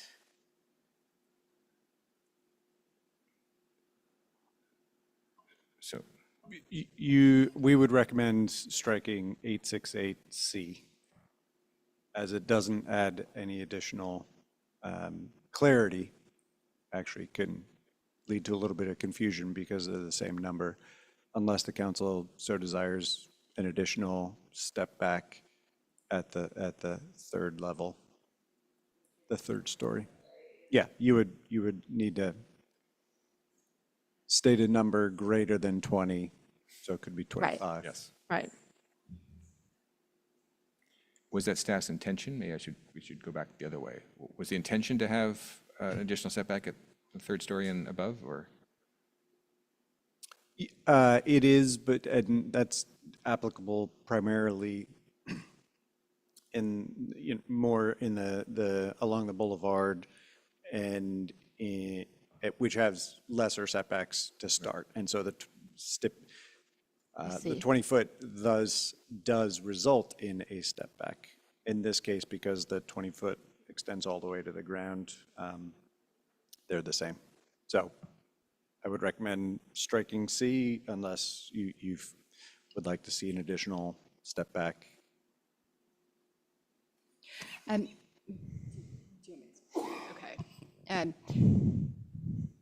Right, so in looking at the parcels, pardon me, it's taken me a moment to Thank you. find myself here. Right, so in looking at the parcels along Moraga Avenue, a lot of them aren't very deep. There's some that are like 90 feet deep, right? So in testing out, looking at the standards, we determined that such a deep step back would limit the capacity of the development capacity on those sites. So sort of like what we did for the C1 zone, we just reduced that very deep third story setback to 20 feet just to allow a third story that can so that the building can sort of have repeatable floor plans and it can accommodate the allowed density. So yes, for the front setback along Moraga Avenue, the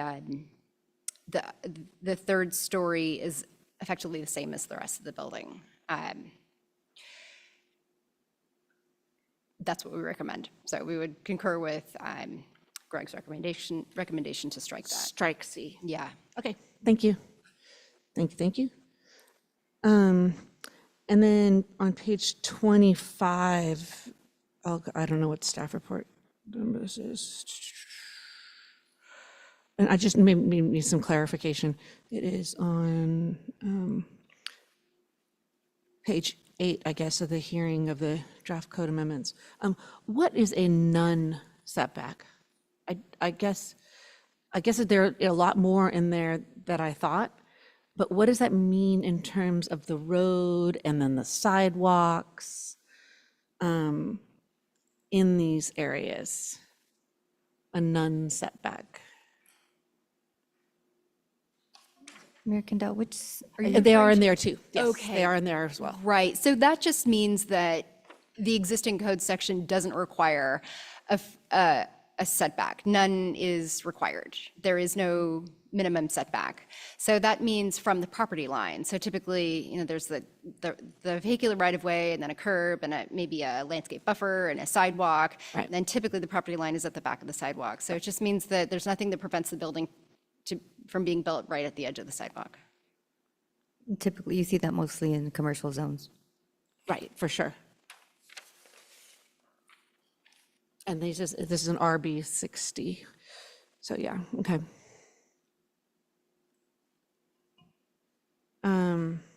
Oh, and then those figures on page 45 and 51, the 6-983. I know you like that drawing, but I don't, you see the indication of the Golden Gate overlay and the brown gold, but it's super unclear where the actual overlay is from those maps. And so I would rather have a map in there that actually shows the overlay zone than a box that kind of indicates kind of where, but it doesn't actually cover the whole thing. Those those figures were the ones that are there now, and since we didn't change, well, we adopted the new one based on the underlying zoning district, but we're not recommending making any updates other than the housing element related ones. Got it. Okay, so these are not new. These are the existing ones, and if we change them, then we don't want to change them. Okay. All right, I am cool with that then, because there are other ways that you can get the definitions of those. Okay, I get that. Old and keep. Okay, sorry. All right, any other questions? Do you have any public comment? Mayor Candell, I do. I have one virtual speaker. That would be Rob Lavoy. Sure.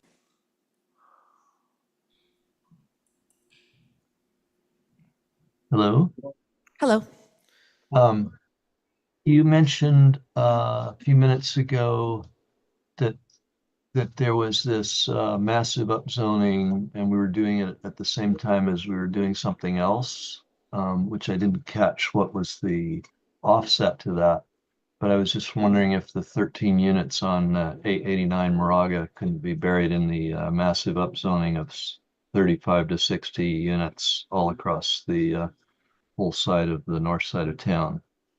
So anyway, if you could explain what you were referring to, I'd appreciate it. Thank you. I think City Attorney could explain that.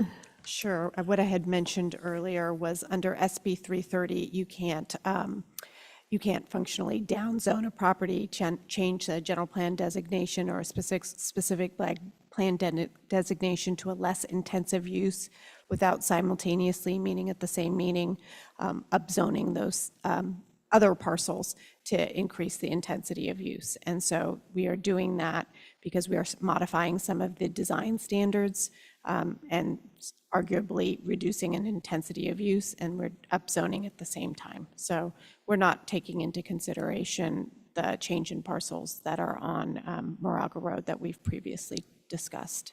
We're talking about the upzoning that we're doing as part of the housing element update.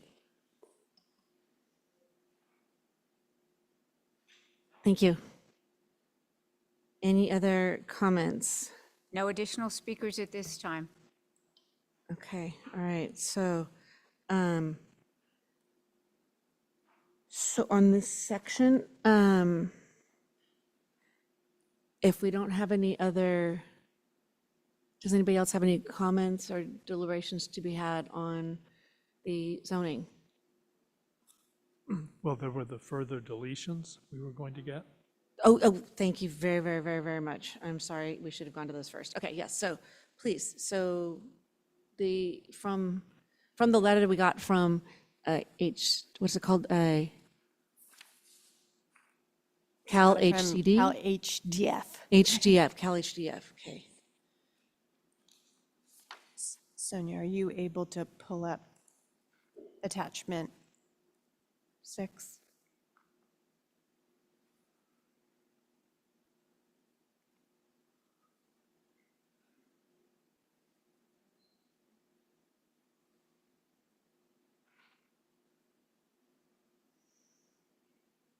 Philippe, Sonia needs to, there you go.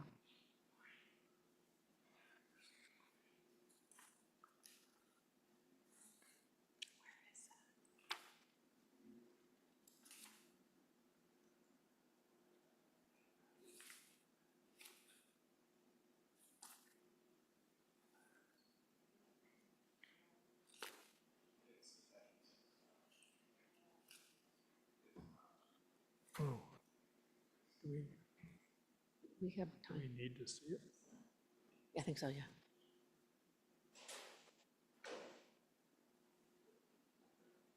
Let's take a brief break.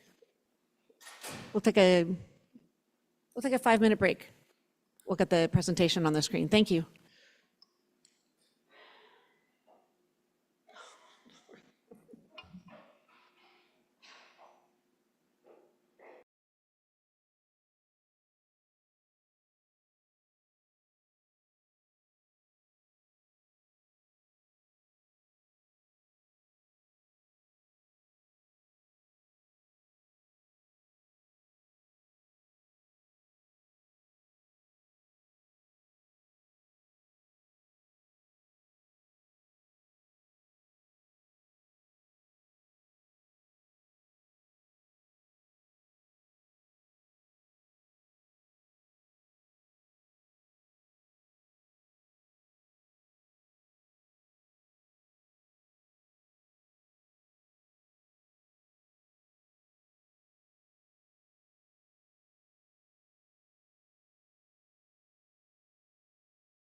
All right, we are back from our break, and we will talk about the responses for the Cal HDF letter. Thank you.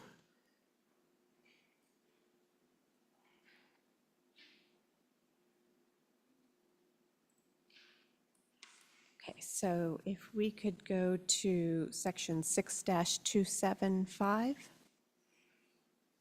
subdivision D1.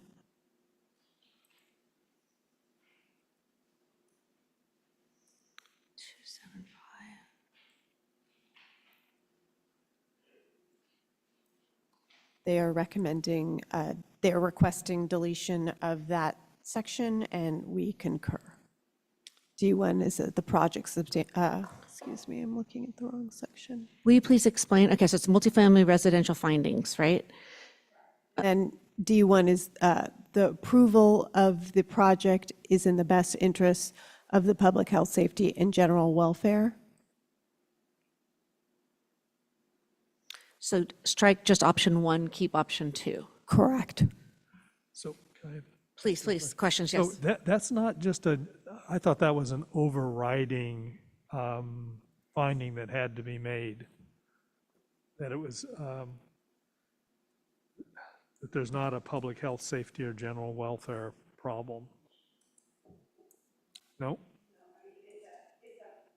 It's a common finding that you see, but it is not objective, and so Okay. that is the concern.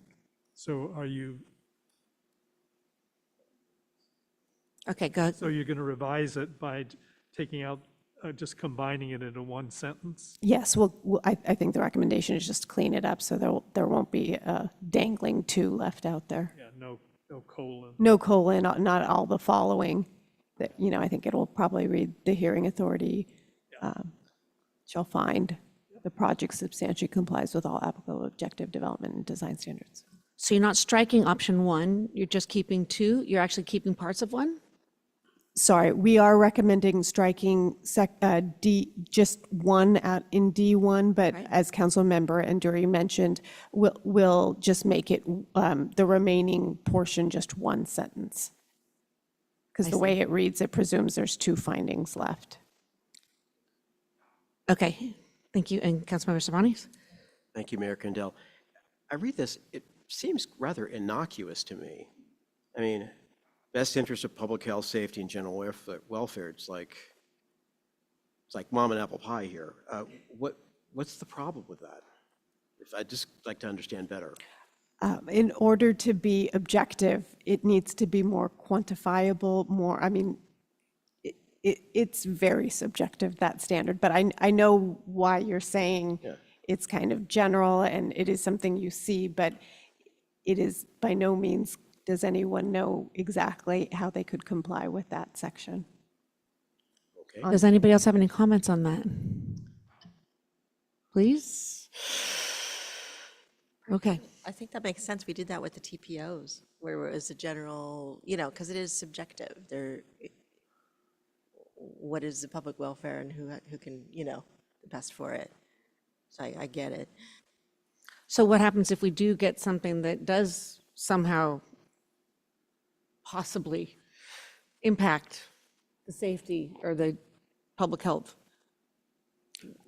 In theory, that would not comply with one of our applicable objective development standards or design standards, right? If it's a development So you standard. think that's covered? You think it actually is covered? It should be. I would think our development standards cover issues. There's always the building code, there's other provisions that cover. Yes?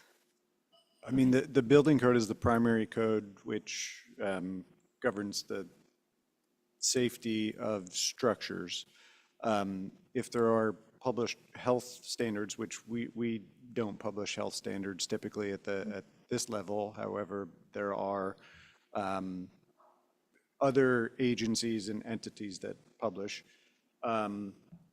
So we can, if we were to make certain findings with respect to health and safety, could reduce or ultimately deny a project, but we would have to make those findings. So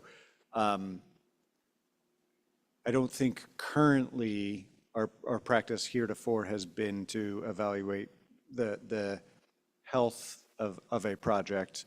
The exception being, proximity to toxic air contaminants. We would impose a condition for MERV filters, et cetera. So we're still able under state law to reduce or deny a project based on health and safety standards. And then with respect to kind of general welfare, the requirements of the state are that it be known in advance and essentially a metric, setback, height, you name it, that can't be interpreted differently by different people. It has to be like a uniform. You can think of it as a numerical standard or other standard that is articulated that is clear and objective. Okay. Any other questions? Go ahead. I just want to add in a little bit. Maybe this will clarify why it's there.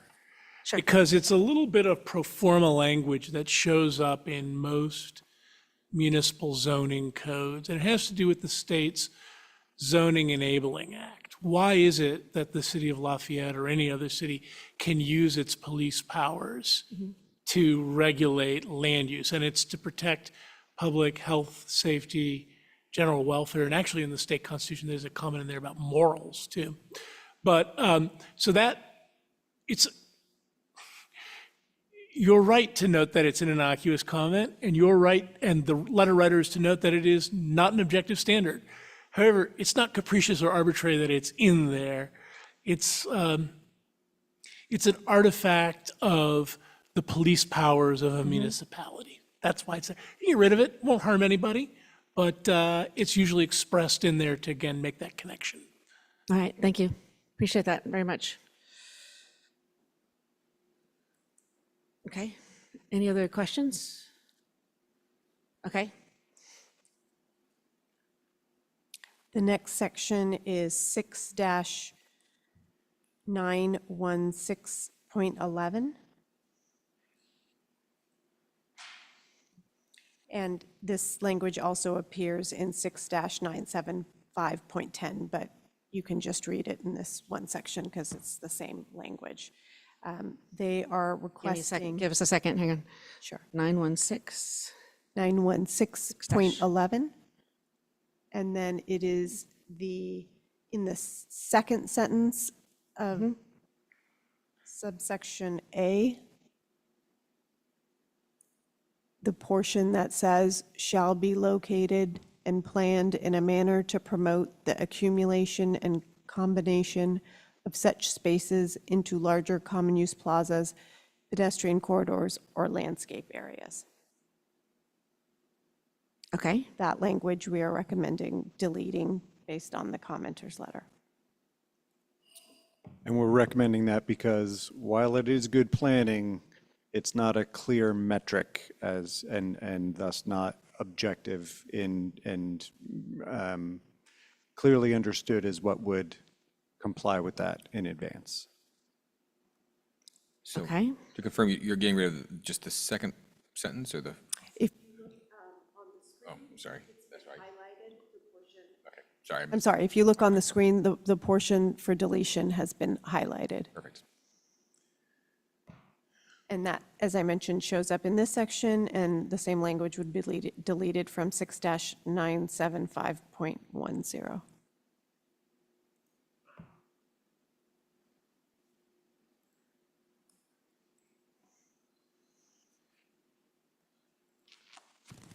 Excuse me, Mayor Mandel? Yeah, please, yeah, go ahead. Just a clarifying question. Just to remind me, this RB60 designation, what is it? What are we talking about here? What kind of property use would that represent? What kind of parcel would I be looking at if it was an RB60? Essentially, it's any property that currently resides in the RB district, but now is north of roughly the center line of that block. All the 60 districts are like contiguous up against the freeway and come. It's that northern tier, if you will. Correct. Got it. Yep. Okay, thank you.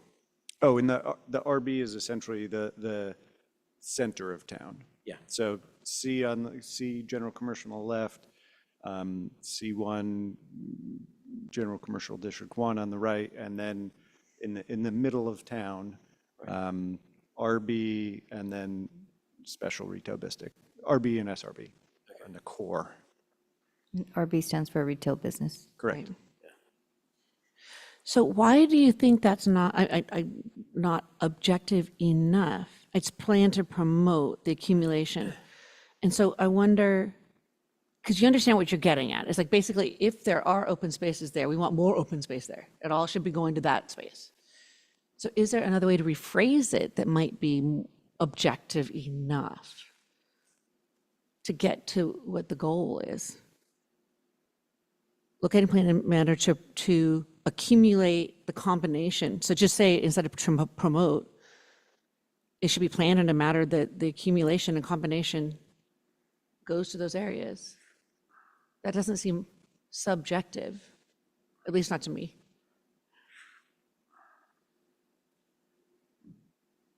We'd probably want to spend more time with it than we have tonight. but Sure. If that was a desire. Yeah, because you could, for example, have it say that open space, well, that 80% of your open space will be in one contiguous area, and that would be objective. So we could just take this out now, and then as you mentioned, we're just trying to get the basics here. We could come back and do something with that later. I don't think we're going to work out something tonight, but I agree, but that's, I can see an objective standard where you could say no more than, well, that. you As long call as for it didn't one change large- the intensity of the use, so we have to be careful with that. I don't think it does. It just means that you're, if there are places there, this is where you should try to put your open space instead of just piecemeal everywhere. Try to at least, there might be a way to achieve that. Yeah. I think you could either make that change at a future date, or if you wanted it to be part of this, then we'd want to continue it to Right. kind of wordcraft. Unfortunately, the letter came in so late that, Totally agree. yeah, that we're kind Yes. of just triaging so that we can move this forward. Okay, thank you. The next deletion is section 6-916.14, subdivision B. And then this language also appears in 6-975.13, subdivision B. And then it is, yeah, that whole section. We're recommending, the request was to delete or amend, and at this point, we're recommending deleting it. Similar kind of, Similar, yeah. similar kind of vibe on this one, yeah. Right? So maybe there is a way that it could be objective. Yes, I think there probably is, but Right, Not- if we wanted to, right, yeah. So what was the other one? That you said it was the same as the other one? it's the same language. It's in section 6-975.13B. 6-975. 6-975.13 B, and it's the same language. Okay. Yeah, so whatever, ultimately, if updated language would appear in both sections or deletions in both sections. Do you guys want to discuss, do we want to try to objectify that? Or is this one that we just allow to strike?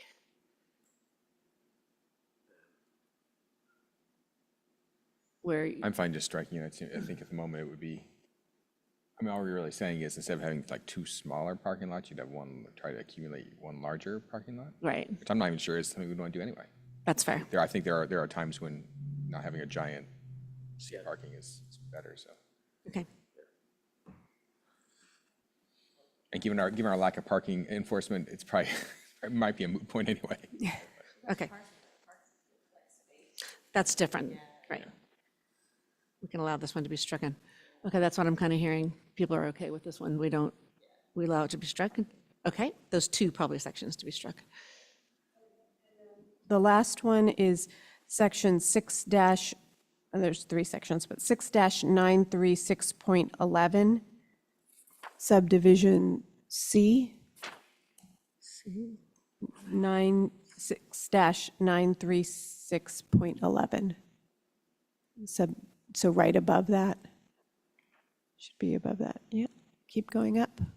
And that's subsection C.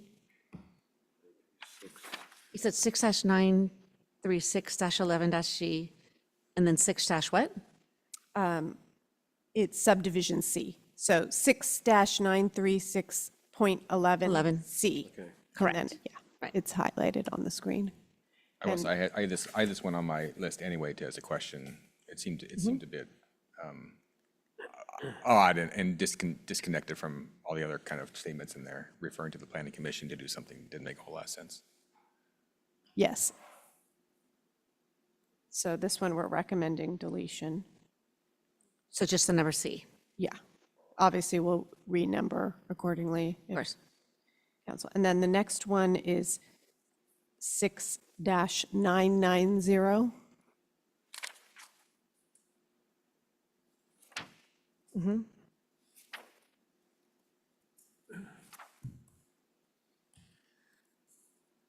And we are, I have noted is. The third story for residential use. Yeah, striking the last 2 sentences. The last 2 It's sentences. the same language that keeps appearing. The same language that you just read is showing up in a couple of places. Got it.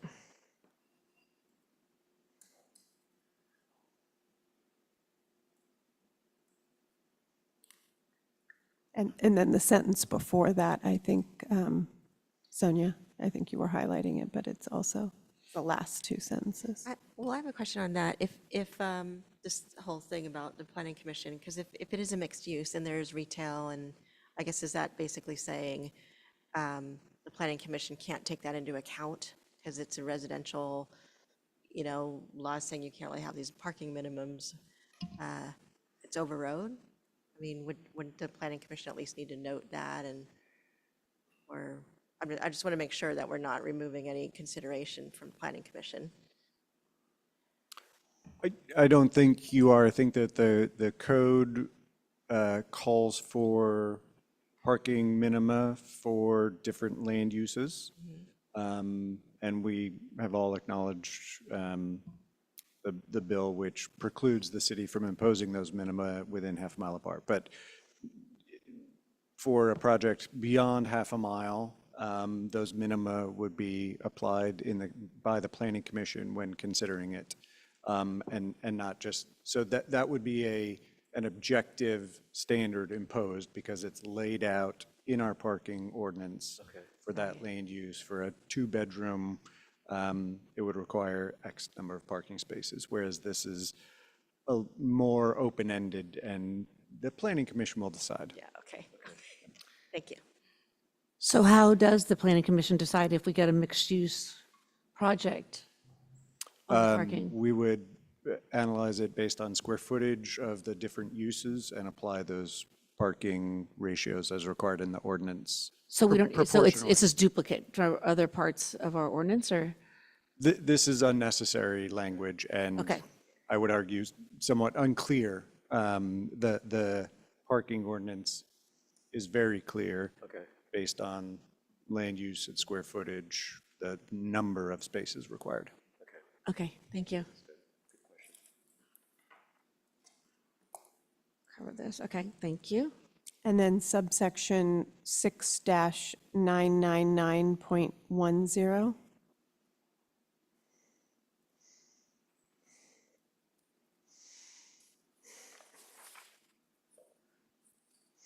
Nine 99910. Okay, Right, and it's B.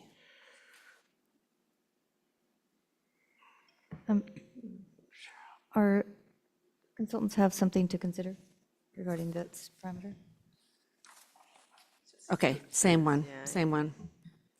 Okay. Okay, regarding the parking for for units on the third story, so the language was existing in another existing section in your code, right? And what the language is saying is, okay, these are the parking requirements. The parking requirements are what they are. What the code already says for at least one zone, actually I can tell you what the code already says for the C1, for some zone, the parking requirements are what they are, but if you've got units up on the third floor, the planning commission can reduce those, understanding that it's going to be hard to meet those standards. It's going to be hard to meet it. So the language is saying the planning commission can waive away some of those parking, the required parking for units on the third floor. So what the letter writer is saying is, they appreciate that these sections are meant to provide relief from the more onerous objective parking requirements that would otherwise apply. You should just allow this relief so that it's more predictable. In developing the amendments, our thought was, well, if the planning commission can waive away these requirements, they can do so. The standard is what it is. That's already objective. You can go above and beyond that and wipe some of that requirement away, so that's okay. So our approach was to say, all right, let's keep that. And then you can go above and beyond, and you can reduce, you can take away some of the required parking for the third story. So my point is, what is not at issue is what the base requirement is. I hope that lends some clarity to the issue. Go ahead, please. Yeah, so actually, to be consistent with what we've been doing before, wouldn't we leave the language in 6990? Because that's existing language, and maybe not add it in 6999.10. I understand your point, but just going back to consistency with the approach we've taken earlier, why would we go back and delete something? We've taken the approach that, yes, we may have some residual non-objective things, but we're not adding non-objective things. That seems like a valid point. Yeah, and I think. And we acknowledge that. I don't think the language really is value added. I mean, I think it lends to a lack of clarity and could be seen by developers and or the state as being unclear, notwithstanding the commenters' note that this could provide relief. There are also other forms of relief that can be pursued. I just think it's clearer and would support certainly removing it from the 60 zone, and I could also support removing it from the 990 as well. I mean, I think we step back and the whole thing doesn't even make any really sense, right? Because I mean, it's pretty clear when this was put in initially, the existing one, it was, we envisioned the commercial, we'd have, you know, normally 2-story, maybe 3-story buildings, a 3rd story, because it's so far up off the street, it would be residential. And so, boy, that special residential gets certain characteristics. But we're talking about the C60, when it's not 3 stories, it's 4 or 5 or more 7 stories. And this whole 3rd floor and above thing of residential makes no sense at all anyway. It's like, it's not even sense. I mean, it's only there, I think, because it was copied as a base, you know, as a base, but it doesn't serve any purpose in the 60 zones at all anyway, because there's nothing magical about the 3rd story in a 60 zone, right? So I can go both ways. I'd like, hey, if we can keep it and gives us a little more flexibility on the existing one, then I think that's great. But I have a feeling it's just not really going to we'd have a hard time enforcing anything for the housing. Yes. I think it definitely needs to go in the 60s. But I appreciate, Monica, what you were saying, because we were talking, I guess it was just last week, about keeping basically a baseline of what we have as objectives, really, you know, and then not really changing them as we need to. I mean, not changing them, but accommodating the development as necessary, put it that way, but keeping the baseline in. Right. So I agree, I could go both ways, because it's true, it's so specific to 3rd floor, but I like consistency. If we're doing that in other places where we're keeping these baselines, I wonder if we should consider keeping it here. Yeah, that seems consistent, is to keep whatever's existing language there, but all the new modified ones don't include it. Yeah, that makes sense. So that would be, keep it in 6990, but don't put it in 999.10, for example. And then the 936.11, I think that also gets struck.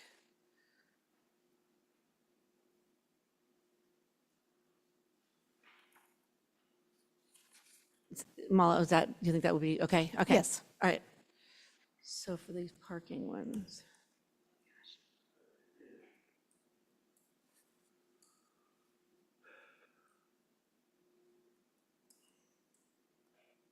Okay, anything else?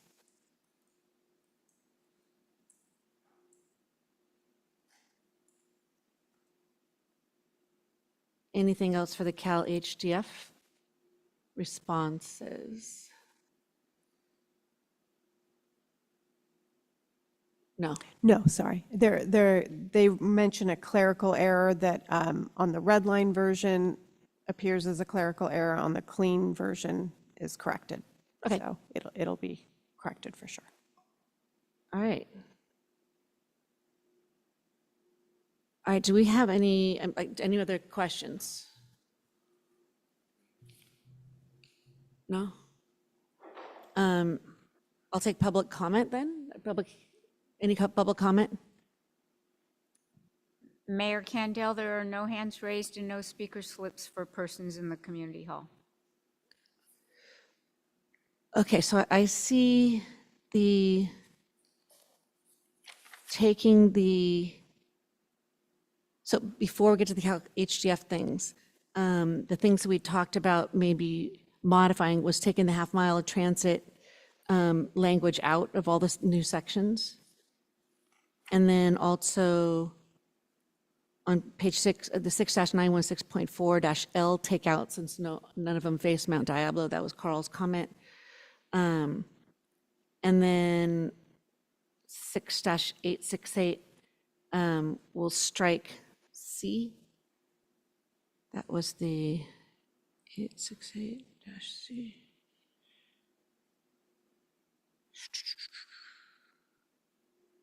Oh, that was the setbacks with the 20 feet and the 20 feet. Okay, we'll just strike C.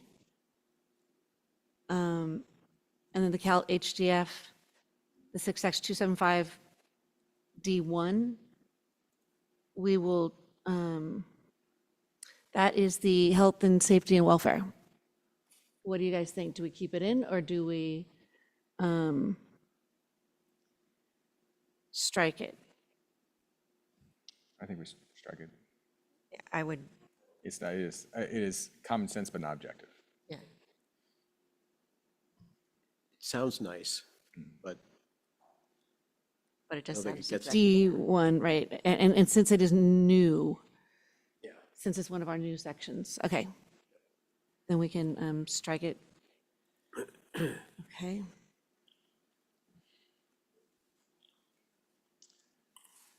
Um, 6-91611A is deleting after the open spaces, but we're going to try to make that more objectifiable of trying to combine our open space stuff together. But not before we enact this. Right. Oh, so you want to, I don't think we can enact, this is part of the ordinance. I don't think we can enact this tonight. Yeah, we can. We can introduce. I thought all these zoning, No, we Introduce it. introduce it and then carry it to a date certain, carry to a date certain, but we can't change the language. oh, we can't change the language? I thought we could change the language. You can make the changes that you're very clearly delineating, but for instance, the language that was subjective that you want us to make objective that we weren't able to do in such short order would have to come back as you'd either continue this to reintroduce it or we bring it back. Oh, as I a thought we separate could amendment. make, that would be enough that we could somehow justify, and we could vote on it next time whether we like it or not or something. Otherwise, we strike it. And I'll suggest that since it is clearly not a metric, a numerical Right. standard, it is more of a design standard about how to go about good site design. And so it could be incorporated into the design standards that speak to articulation and fenestration and landscape design, et cetera. Add to the objective standards coming in later, objective design standards. Okay, all right.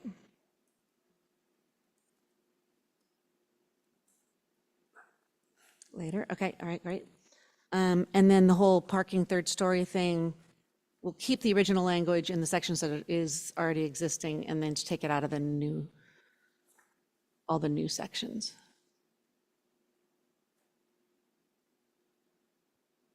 And that seems okay. I'm sorry, I didn't catch that one, but so if you, That's the parking, the whole third story parking thing. So if it's already existing in that, in the context of that zone, keep it, but don't add it to the new wording for the new zonings. correct. Okay.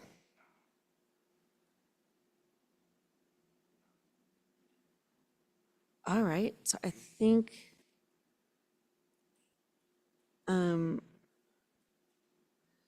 so do we want to get a straw vote on the zoning part? It's not the whole ordinance, but it's part of the whole zoning parts of this ordinance? A straw vote on whether we accept it as the modifications suggested? Okay, all right, we're straw voting yes. Great. So with the full ordinance, any questions or comments on the full ordinance? Yeah, just those questions I asked earlier, can we delete that last part under in matter of, where there's the blank? Is at the top of the ordinance, Okay, top of ordinance. in matter of, and it says, and prepared an addendum to the certified housing element EIR. Does that need to be there? No, it does not. And there are some edits that we want to make to the ordinance, including some of the suggestions you made earlier privately to us, Councilmember Enduri. And so happy to take any more comments and feedback, but what I might suggest is that we take a, 5 to 10 minute recess to allow us to redline just the body of the ordinance so that we can show you those minor edits and then and take any more that you may have, and then we could recommend you move forward with introduction of the ordinance tonight. Sounds lovely. Does anybody else have any other modifications or suggestions? No? Okay, so, no? Okay, so the public notice part, that's not actually in the ordinance, is it? I think it was actually. Yes, there's a recital that says on December 6, 2024, the city published legal notice of this public hearing. It's the one, two. It seems like we should have a lot of notice on this one. It went to Contra Costa Times, but it seems I should go to La Miranda Weekly. Maybe, do we have time? Is that within the timing? No, Joanne is saying, yeah, no.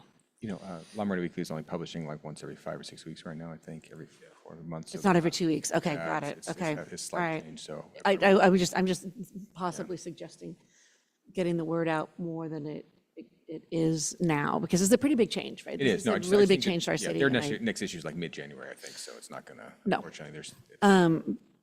Any other thoughts on trying to get the word out farther and wider? And we didn't do actual notices to all the people impacted. I guess that's my concern, right? And that's fine, but We are doing a legal standard for public. We're meeting the legal standard. Right. When there's such a large number of people that need to be noticed, we're allowed to notice in the newspaper. Right. And so that's what we've done. Okay, Narup is mentioning we can add it to the weekly roundup. We can use definitely more of can. our resources, and Greg is confirming that we already have. So we, Yeah, and this will be our last roundup of the year. We could add it to that and the first one in January. I would appreciate that.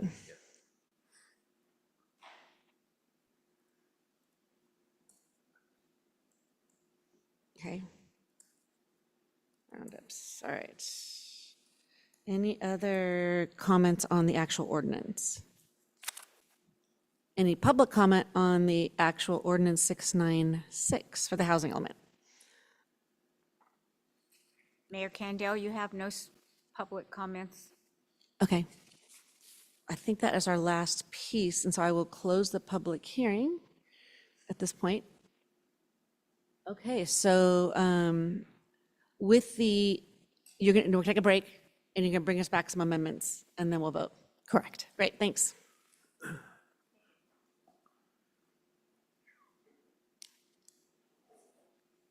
Philippe, we're taking a break.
The city council meeting will now resume, and we have some updates from our staff on the modifications that we'll be voting on in the ordinance 696.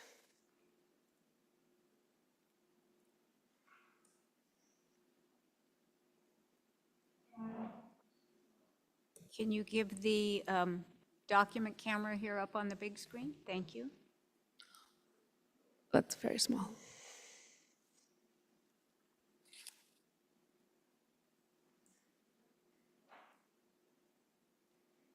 Okay.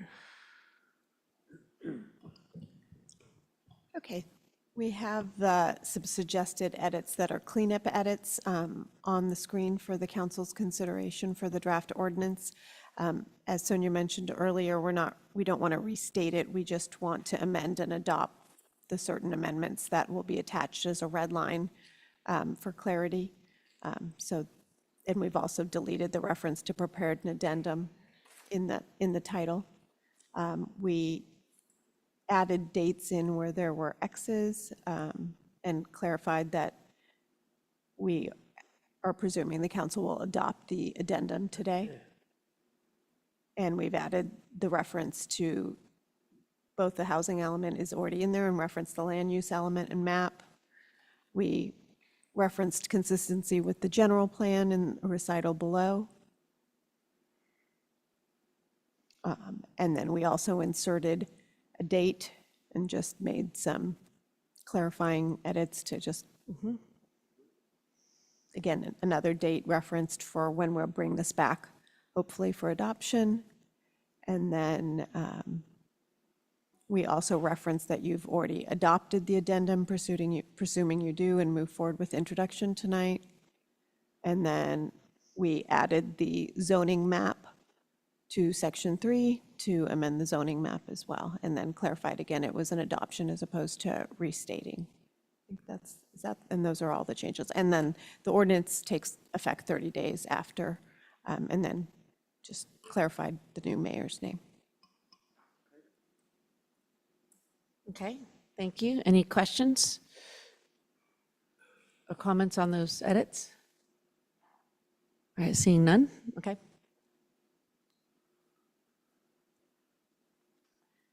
And then we have the changes to all the other sections, but we're assuming that those were made and those will be made for the next meeting. Okay, so these are the only ones that you wanted us to consider right now as modifications? Those were just modifications to the body of the ordinance, and then the revisions you have already recommended would be made to the municipal code sections. Okay, thank you. So does anybody have any questions or comments on any of the edits? Okay, all right, so I guess we'll have do we need a motion and a vote or no? So at this time, if you're prepared, you could make a motion on the resolution for the addendum, which includes the general plan amendments. I think we did that already, right? I thought that was a straw vote. No, that was a real. Oh, do you actually voted? We actually voted. I'm pretty sure we actually voted. If you did, then we can just move forward with introduction of this ordinance.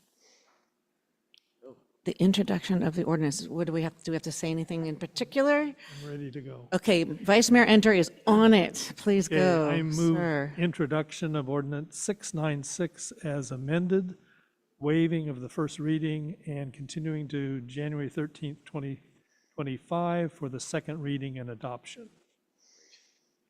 I second. All right, all in favor, say aye. Aye. Aye. All right, any noes? No, we are unanimous. Thank you. All right, wow, what a lot of work. Thank you, everybody who contributed and kept up, because that was fast. And last thing is adjournment. Thank you for the year. Well, that's it. Okay. All right, Happy New Year. Thank you very Happy much. New Year and many thanks. Yes, thank you. That's